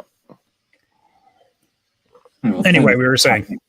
So yeah, it's fun though. My topic, and we're not necessarily hitting anything except yelling at people who are lazy ass, want to just start at the moon and be satisfied that they expelled a lot of air, right? Feel like they yelled, but they didn't accomplish anything. So I'm going to be all about, how to have better communications, but without harping on that, because you still have to create this series and push them out. I'll just encourage you to put them out. I guess I started this whole thing, encourage you to put them out as fast as possible, only because then you always have them to go back on. You can always spend weeks going back and addressing, but if you get them out there, at least we can see all four of them, and the people that are interested, hopefully there's more than just me, can see all four of them and start using all four of them in relation to each other, and then you can expound on them over the next month or so. I understand wanting to put stuff out, distributed over some time, but because of I don't want to say there's any urgency, but because this is a more urgent year than a passive year, I would say, might as well stick them out there. I think there's also urgency. Hold on, before I had something I was leading up, being verbose there to say, without harping on that stuff before you've even made it. Nope, I lost it. So I was going to to branch off it and say something, and I'll probably remember it as soon as you guys start saying. So I'll interrupt you rudely as soon as you start saying whatever you're going to say, DJ. Oh, now I think I might have dropped mine. I can pick up. Yeah, so I think the reason that I chose weekly is that for writing like philosophical arguments, a week is not much time at all, but it's enough time for me to flesh out something solid enough for public consumption where the layman will understand it. It might not survive like as well as I'd like academically, but it's enough time for something to be like, okay, this makes sense. Maybe there's a phrasing issue or two, but this is solid. If I wrote this video, the reason I did that video first was because I'd already discussed consequentialism. I already discussed like utilitarian arguments a little bit. So that one was kind of a review off of content I did, which is why I could do it so quickly. But for moving into the new topics, I need to make sure I have everything like really well fleshed out and I give a well-written presentation on the topic. Because I don't want anyone to be poorly equipped. I thought you already had them all done already. So my bad. I thought yeah. Otherwise, if I had like 20 videos done on the topic, I'd pretty much be just dropping one daily so that people have enough time to consume them. Okay, no, I take it back then. I'm not trying to give you more work. I thought you just had them all and you were making. I talked to so many people at different levels of YouTube. You know what I'm saying? Like, I just thought you were one of them people that are batching them and like you already did them. Oh no, no, I'm not that far ahead. But yeah. Oh hey, Wheeled and Well Armed is in the comments. Hey yeah, Wheeled and Well Armed. His comment was what set me off to go do that series. So there you go. he was the grain of rice that tipped the scale, and I said, "Oh, screw it, we're gonna make that series to educate those new gun owners." So, and I'll encourage anybody that wants to take a stab at anything. I wouldn't say basic gun operation. Waste. Just keep your air. Like, don't bother. But if you're talking like basic, how to be an activist, basic, what's the story, basic, where do we come from, basic, why is gun important, basic, like let's get more into people's heads than like how to draw or how to be scared or what to worry about. Empower them, enable them. In any way you possibly can, especially when there's going to be a lot of people, like I say, jumping onto they've been through this before, this whole storm before. You know, they're going to sell you plywood up until the time they can start selling you rakes and lawn removal service. Like, they've got it all down. They've got the signs ready. They've done it 6 or 8 times. They've got a great way to cry on command when needed. They're going to know just where to go to point at the most extreme shit that's going to get you to go. Sad, but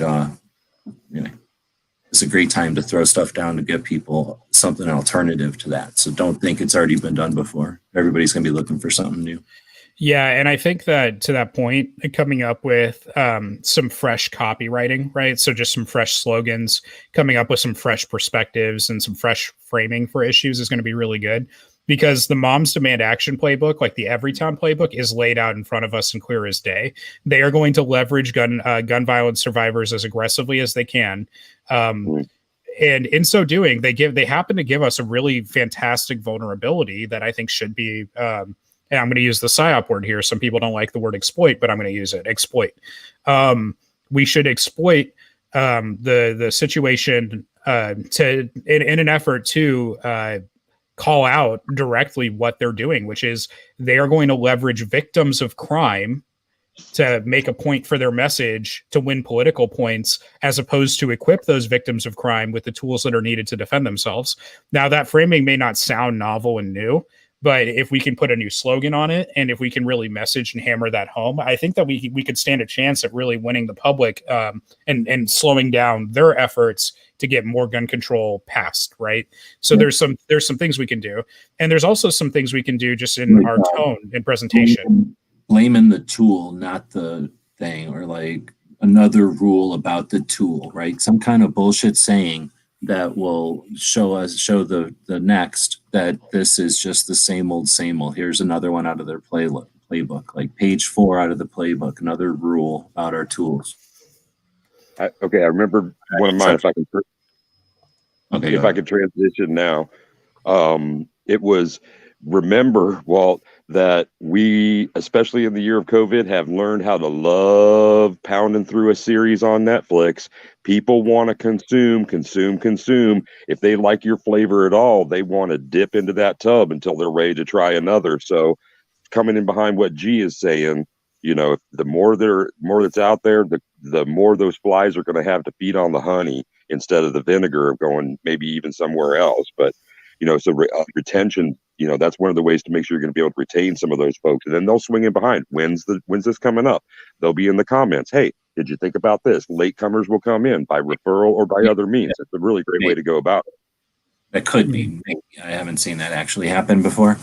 But that's the thing. Yeah, it can happen. We have different people always, and every year people have already seen the same thing I've already seen. So just because they didn't do it before doesn't mean that everyone isn't frustrated and it doesn't go down differently this time, right? If everybody goes to a concert and nobody throws beach balls in the air, then nobody knows you can do it. And then some concert, somebody throws a beach ball around and it's like, holy crap, you can throw a beach ball around. And then the next concert, there's 1,700 beach balls being bounced around. And then it's like, wow, that's amazing. And then the next time the group, the band is throwing beach balls out because they didn't know how amazing it is to have 1,700 beach balls, right? So things don't get necessarily engineered. Things happen sometimes, but you can also do stuff to create an outcome, right? Let's see. So I threw in here, seek out and feature new 2A channels because I'm sick of people offering a bunch of bullshit like, oh yeah, let's do something different, but then not offer nothing. So here's something you can do, right? Whatever you just said, DJ, one of the other problems I have with it, because I've heard it a billion times, it's not like because you said it, I have a problem. It's just I've heard it a fucking million times over and over and over throughout the years, not today, but, you know, over the years, is that that means you have to do something and people aren't willing to do something. Plus, you don't have time to just sit down and make an archive of videos. If your videos already exist and they're not 2A, then that just doesn't work. So that people are going to take that advice and go, oh, there's another pile of advice I'm not going to use because these people don't give me advice I can use. So I'm not blaming you, but I'm just saying, like, I've heard that a bunch of times. But you can point to people's content that exists. So seek out new and feature new 2A channels. So Clover's talking about this on the Thursday show, and you can go listen to I encourage you to listen to a bunch of Clover's Thursday shows because he offers awesome content on how to manipulate the mechanism that's YouTube and the other platforms that we use.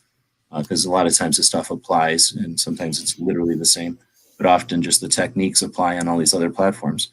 But I'm going to encourage you to seek out new 2A info. People are good and people are bad at putting tags in their stuff. Some people are going to be found. Some people are not going to be found. Some people are playing shadow banned or whatever they call it. Some people are just whatever. So go dig it out, find it. You have a comment. Let me screen share. I guess I'll screen share. If I screen share, if I go to screen share like this and like this, right? And then you just go to your channel. If you go to your community tab, you can type stuff in here just like if it's Instagram or something. So you go find a channel or a video that you like. You just click on video, you put it in there, and then write something about it. That simple act is going to put it on YouTube in another place. People were telling me that they saw this video show up in their feed today. It's probably because I scheduled it to show up over here. Here's me talking about Clover's show, right? Here's me talking about Crump's show, right? So I've got these things, you can go in here and schedule them. So I'll go in here and, like, let's say, let's just go over to my schedule. This is my Fun Websites channel, the big channel. I have 16 of these things scheduled. I'm just linking to individual videos that people put out there.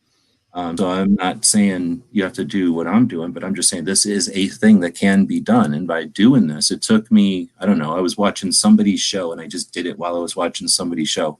So, you know, in the time I was watching somebody's show, I was able to schedule 16 of these. One will go up every Tuesday, one will go up every Friday. And this isn't going to change the fucking world. This isn't the finish line and now the NFA is gone. This is simply, if you can seek out, find NFA or I guess NFA stuff would be cool too, but if you find 2A stuff that's interesting, feature it on your channel. It gives them a plug. It lets them know. They probably get some kind of alert like, hey, somebody linked to your video or something, which is nice. But so they know about you, but it's those audiences. Now your audience is going to go over there and maybe say something. People that are awesome like Barbecue and Kingpin will often comment just because they feel like they want to let you know you're doing a good job of putting something out there and they acknowledge it, right? So sometimes somebody will do that and you'll get a new communication, a new branch of this whole like infrastructure we're trying to create here. We're not trying to solve it, but this is one thing that can be done. So I'm going to encourage people go out and find new channels and then feature them. It's that simple. So there's an actual thing to be done, and that can be done literally 24 hours a day, anytime you want to do it. You have a couple of minutes. You could probably do it on a phone or a tablet if you're that type of person. Yeah, and I think you need to hit I think it's like 1,000 subscribers or something like that in order to get that community tab. So I'm still working up to get that, but yeah. Put it on Instagram, put it on, make a video. Yeah. Like there's other ways to do. Yeah, Instagram, Facebook, YouTube, just about every major content platform that I've interacted with that I can think of is going to allow content scheduling. So that should be good to go. I was going to say though, on that note, I think I've got to bounce out before the old lady gets too mad at me. But thank you guys so much for having me on again. Yeah, thanks for doing the content. Appreciate it. Yeah. All right. I'll talk to you guys later. Right, go easy. Take it easy. But yeah, right now I've got a playlist on my channel that is titled Two Way from Others. And whenever I stumble across a video that I enjoy, I go hit save and then add it to that playlist. Oh, snap. I didn't even think of a playlist. No, that's perfect. Exactly.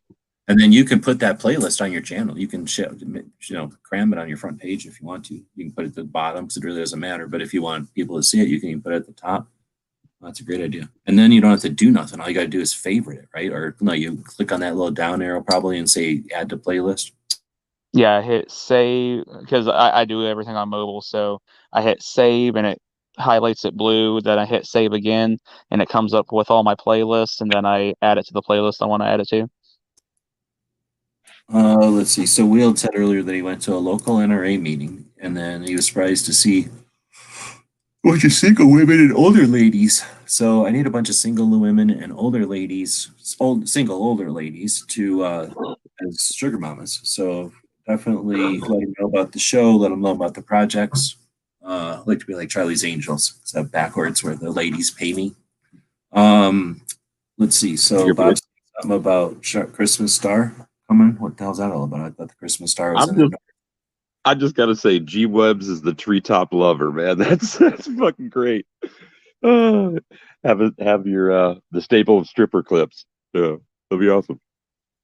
Christmas Star coming soon. Watch South. Is he saying Southwest guy? So I thought it was North. So is our North Bob Southwest? What's happening here? He's not that far north, is he? What's the Christmas Star? I thought that's just the North Star. Maybe because of the phase it's in, they say that in Canada. It's the Christmas Star. That's what I'm saying. Is our North Star like south for him? He's not. That would be pretty hard. No, I think it's the North Star, or at least that's what I thought. But I'm not an astronomer at all. But I did like going to the planetariums a lot.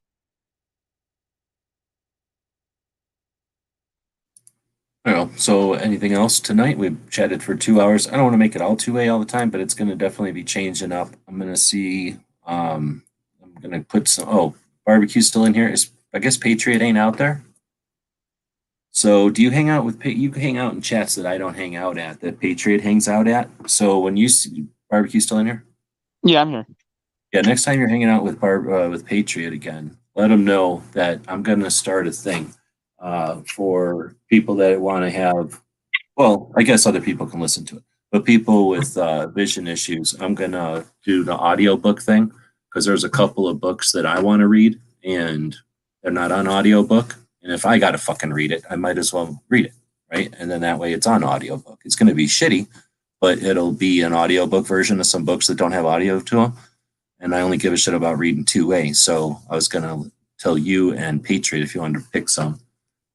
To be at the first of that list. I'm probably going to start that, I don't know, sooner than later maybe. But that's something that I want to get working on towards getting into all this so that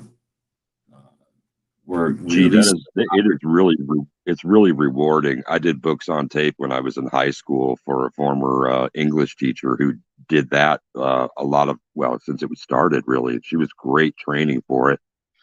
And just knowing that those books are still circulating on cassette tape and that people have been able to enjoy them audio, great. It's freaking rewarding, man. Good job. It says, I'm gonna go to Wikipedia. I'm saying that we got to Google it. So barbecue, video game generation, children your age, gun safety, lines going to intersect here, along with maybe some of the stuff that Walt was talking about. What do you think? As far as people my age, you've either got at least in my experience, you got the ones that are hardcore gamers, or just not into them at all. And like G was saying, the ones that are real hardcore gamers, unfortunately, they're spending way more time on video games than they are with their children, which is unfortunate. And obviously, I'm generalizing here. There's going to be the ones that are in the middle that Of course, yeah. balance it. But like I said, in my experience, it's either one or the other for the most part, all or nothing. However, with my own children, I look at the reach that video games can have with them as far as firearms go. And part of that is good, part of it's bad. I actually talked about this on Daily Gun Show back in July. We had my daughter's 9th birthday, and she was into this game called I think it's Fortnite, if I remember correctly. But apparently there's a bunch of gun stuff in there, and I had no idea.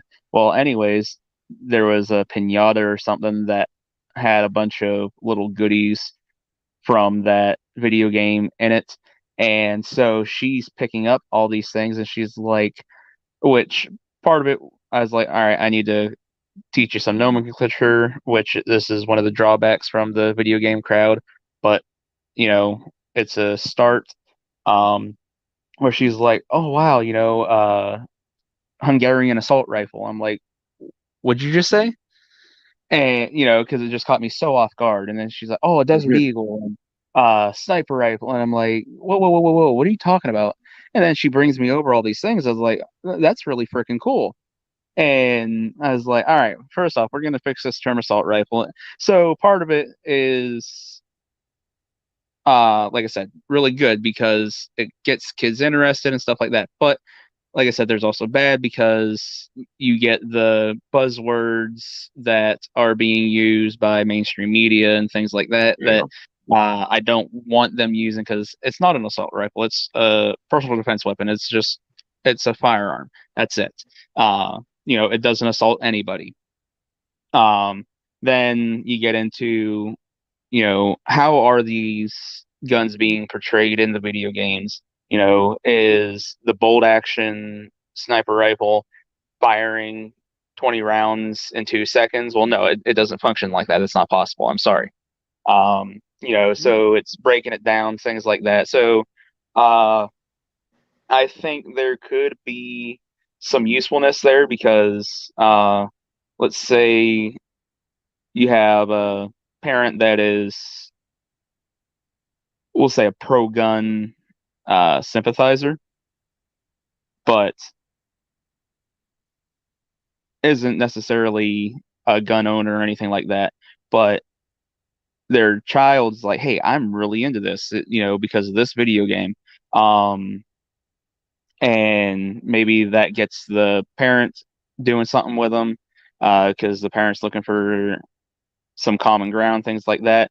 Perhaps in the long run, it could get them to go out and say, hey, I want to purchase this firearm because, excuse me, we were playing with it in the video game and that was really cool. And, but there's a lot of steps that are going to be taken along that way. And how we reach them, I'm not 100% sure on that, because that's something that's more intimate in their household that's happening.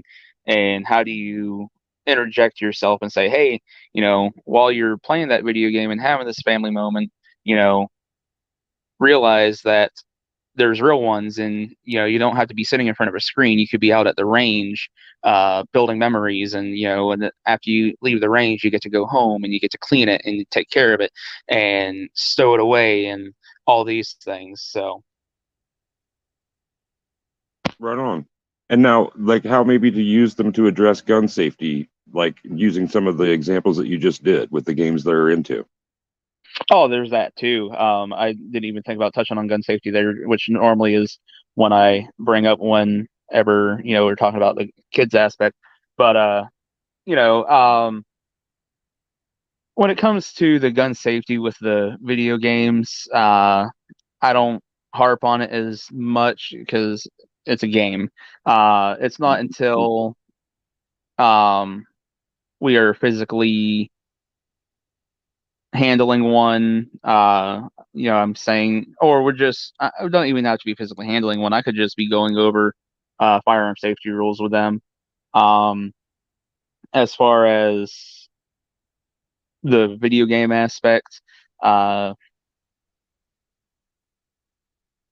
mean, I suppose you can always interject it, but when the only real video games that I have experience with that involve firearms are like Call of Duty, and that was many years ago. But so you're sitting there, you're picking out your gear that you're gonna go use on this map, and you're getting all ready for that, and you only got a short amount of time. The last thing that the kids are gonna want to do is deal with dad going, "Hey, before you start that, I want to know the four firearm safety rules," or well, and sort of by default in those first-person shooters, the gun is always pointed in a safe direction or at the enemy. So, yeah, I guess some of that stuff, because it is a game, you don't have to go like strict, hammer and tongs at them or anything. But yeah, I guess just if it opens up the dialogue, that's good enough right there. And parental support and supervision would be a great thing.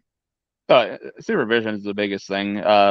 People just seem to think, all right, well, they're playing a video game, so they're good, or they're watching TV, they're good. No.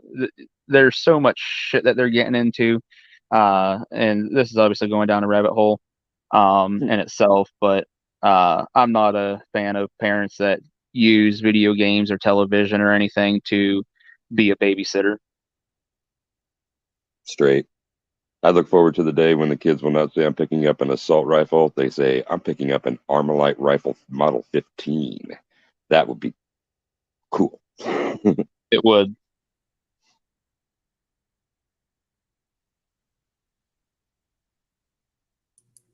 Well, thanks for the father perspective. For people that ain't watching the comments out there, Bob was talking about the Christmas star. I guess that's the alignment of Jupiter and Saturn, which only happens every 20-something years. So it's on a weird rotation, and because of the distance of the planets from us and their elliptical orbits and blah, blah, blah, this alignment that happens every 20 years gets brighter and dimmer, and this is going to be the brightest it's been since the Dark Ages, since the 1200s. So 800 years since we've seen the planet has seen this particular alignment of two planets in the solar system reflecting off of the sun. And we've got moons that go, well, we have a moon that goes around the planet, and that moon has enough gravity and whatnot to move our tides around. I don't know if you ever go outside, but if you go outside, especially at night, there's not curfews where you live, and you're outside on a full moon or a bright moon, that'll change the environment outside. It doesn't get dark outside when there's a giant full moon, especially on the days when some days the moon's moving right past over the night, and some nights it kind of hangs out all night. So at those times, there's differences. Things have evolved, and traditions and cultures and all kinds of things evolve based on things like that. And this particular one is going to have different significance, but that's still whatever. You can ignore it all you want. You can pay as much attention to it as you want. You can hate science. You can love science. You can hate any other kind of thing or love any other kind of system of thinking about things. But you can't deny that a certain amount of light bounces off or gets shot out from that sun. A certain amount of radiation hits those planets and bounces back at us, and if something happens only once every 800 years, that's interesting. It's kind of interesting as shit. So I don't know. I'm not really interested in talking about too much on this one, but I do appreciate Bob bringing that up because I probably wouldn't have even thought about it. And that's something they probably would talk about on the radio that I listen to, but in some kind of corny, morning DJ, sorry, no pun intended there, but morning DJ, like bullshit. Hey, it's the Christmas star, and like, let's play a song dedicated to it or whatever the fuck they'd say. But, blow it off.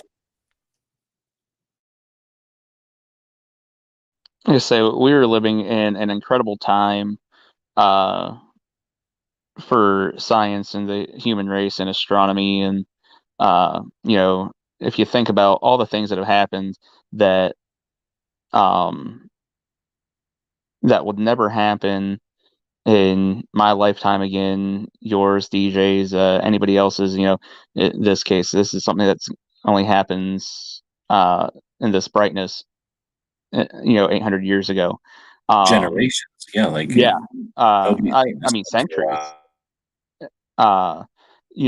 Think about the Voyager expedition and, all the planets aligning so we could slingshot off Jupiter and go out to the outer solar system. And we still get a feedback from, I believe it's Voyager 2 that is out in the deepest parts of our solar system right now. And every so often it fires up and it beams back information, and then it goes back to sleep, which is incredible in itself because you figure that expedition was 30, 40 years ago now. 1977 is when it was launched. Yeah. 43 years, 30 months, 25 days, 8 hours, and 31 minutes ago. Yeah. They never planned on it lasting this long. Absolutely incredible. But like I said, the odds that humans had advanced to the point that we did, that just when all that stuff was going to line up, we had the technology to, shoot it out into the solar system. It's just a truly remarkable time to me for science and everything, with the way all these discoveries that we have happening happen. Yeah, we've got multiple.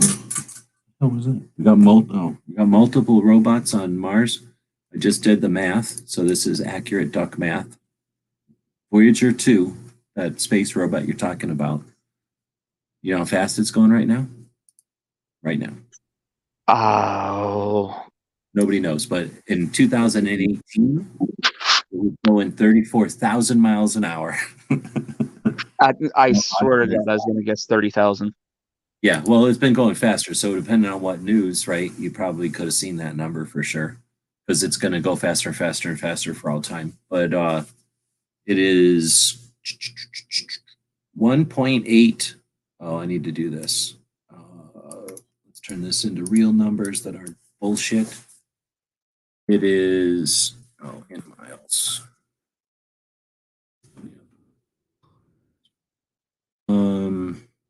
I see how it's going to be. I guess I get that. I'm not going to be able to figure it out. So it's 1.8 times 10 to the 10 kilometers away. So it's a shit ton of kilometers. It's basically 122 solar units away. Approximately 16 days and 58 light hours away. I believe a solar unit, for everybody watching, is unit. The size of the sun, if I remember correctly. Oh, is that what that is? Okay. So that would be 122 suns away. No. 1.8 times 10 to the 10. So a shit ton of suns away. That's 10 to the 10 times 1.8. So yeah, I thought you said 122 solar units. Oh no, yeah, I'm fucking wrong. Yeah, you're right. 122 AUs. Is that a solar unit? AU? Because they're saying it's 1.8 times. I think 10. AU is astronomical unit. So let me go double check real quick. just till the Ferengi find it. Or maybe we'll find out. It's got a record player on it, so I'm gonna figure it out. But yeah, anyway, Piece of Voyager 2 was made in Tucson. So it's gonna be Oh, sweet. I was going to ask about wormholes, though. Can we just get this shit started and get our asses to the Delta Quadrant, please? I want to meet the real Quark.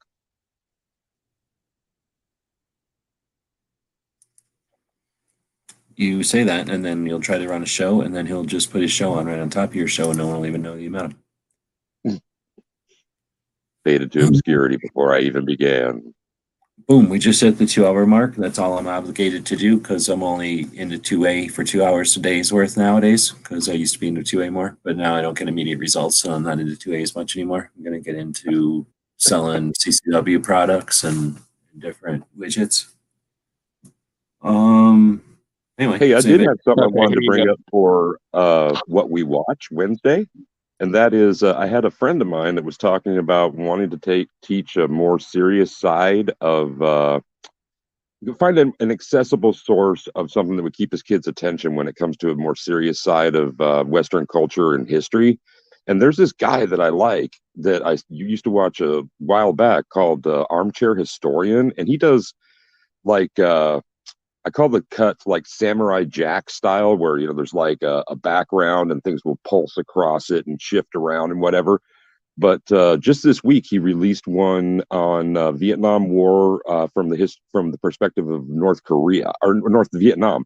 And so I was going to ask tonight if you and Barbecue could take a look at that Armchair Historian, the North Vietnamese perspective video, and see if that's effective. And then whether or not it's like what age children this would be good for. Because I think it might work, and I think it'd be really cool too. But that's what I watch Wednesday.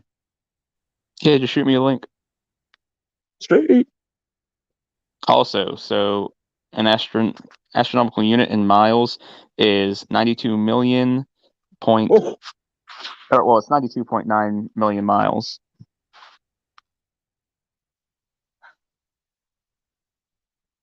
So do we divide into kilometers and then take it 10 by the 10? Oh no, just do 92.9 times goofing, 122. I'm goofing. Mathematics in general, not astrophysics, is gonna like put me under. So I can't do it. So we pay you geniuses the big bucks.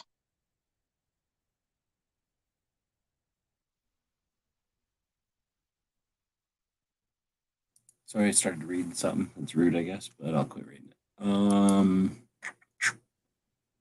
No, I just put those titles on there because I don't want people coming over here who are looking for garbage or bullshit. So I put titles on to hopefully scare people away from the show. I'm not really giving a shit. Whatever I say in the titles is usually bogus garbage just to make a title. And then to put something in front of DGS, whatever day it is, or whatever show number it is, because I like to keep track and lord it over the lesser shows that I'm on, show number 12,000 or whatever the fuck we're on. But yeah, Wednesday, I'm going to shit can the whole segment stuff. That's nice when there's nothing going on. But again, I'm not suggesting that it's urgent. And I'm not suggesting that we're going to solve anything. I'm not suggesting that this is the time to roll up. Well, I'm suggesting this is time to roll up the sleeves. So when you roll up the sleeves, you put away the games and you concentrate, and that's what I'm going to do. So the daily stuff will be, again, there, but I don't think I'm going to have as much interest in just creating a place for conversation because it's not a time for conversation anymore. Conversation is what you do when you're at home hanging out, right? When you go to the range and you're shooting, that's when you shoot, right? And you maybe say something between load mags or whatever. You might, comment or something about something in between shots or something. But I'm saying, you're not like, let's put down guns and just sit here in some kind of easy chairs while we're at the range. No, you're there to shoot. If you're hunting, you talk about hunting all the time, right? Bob's taking off. If you're going hunting, though, again, you might chat. I'm not saying you sit there and go in silence and somehow some kind of somber occasion you have to do it some sort of ritual. That's bullshit. I'm just saying that when you're out hunting, you're hunting, right? You're not talking about what you're going to do, or if you are, it's superficial, right? You're hunting. And then when you get done hunting, you talk about how successful it was, or where you shot the thing, or blah blah blah, and all the other million things you talk about when you're hunting. Hopefully, I'm getting through to people who've been hunting before. If you haven't, then fill in the gap with whatever the hell you do. Right? There's the time to do it. There's the time to prepare. There's the time to after action or whatever. There's got to be a better word for that, but to talk about it, to think about it, and then to get ready for the next time around, right? But unless it's something that you only do once, I don't know, there's something that we only do once, get born, die. I don't think there's anything else we only have to only do once. Some things we wish we could only do once, maybe. But you know what I'm saying? Very few things are once. Most things we got to do them over and over again. So there's going to be some sort of cycle or what. So whatever. This is going to be more towards the cycle of the doing, and to empower and engage, and we'll get back into the worrying about fucking blah blah blah and getting people in here to have a conversation when it's done. Because there is going to be an end. It's not there was no beginning. Is this now the battle station? Nah, not really. I'm not trying to raise any alarms or nothing. I'm just not interested in talking about movies when we could be talking about the channels out there that are offering tools and resources. So probably going to be throwing some homework out there, and the people that want to participate and do some after work, figure out things, gather stuff, bring it to the next conversation. Let's do that.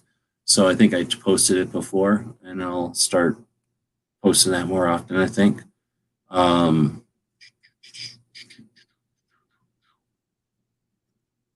Somewhere in here at the beginning of it all, if you're here to change the game and jump in, if you're ready to roll up your sleeves. So again, it's not like we're going to solve it or fix it, but we're certainly going to spit on our hands and start working, right? And you got to sweat every once in a while. You got to get your elbows all sore and freaking get dirt in your shoes and get bugs in your teeth and shit, so that you can figure out how to do it better next time. And damn, I almost said when to wear a scarf or something, but I don't want to get into whole mask shit. So like when to wear goggles and when to wear gloves and when to resharpen and when to reload. We'll start talking about more shit like that. And whenever it seems like we've we'll get back to more of a bullshit around. There's plenty of people you can listen to bullshit and to have calm conversations. I'm not interested in it. I don't have time for it. Because I've done it before. That's all. I'm just sick of it. I don't need to do it for the 8th time or something like that, it seems like. And yeah, whatever. So anybody got anything else before we head out tonight? We're about the 2-hour mark. Yeah, I'd just like to make a correction. I said that solar unit is the size of the sun. No, it is the distance from the sun to the Earth, which also means that Voyager 2, with how far out it is, takes 16 hours for any minuscule amount of sunlight that makes it out that far to actually hit it. Right, and for us, it's second. 8 minutes. It's weird. For us, it would take 8 minutes for that same beam of light to hit us. Really? They're that far away? Yep. Those are some tasty numbers. Yeah, so if the sun were to just explode, we would not know it for 8 minutes.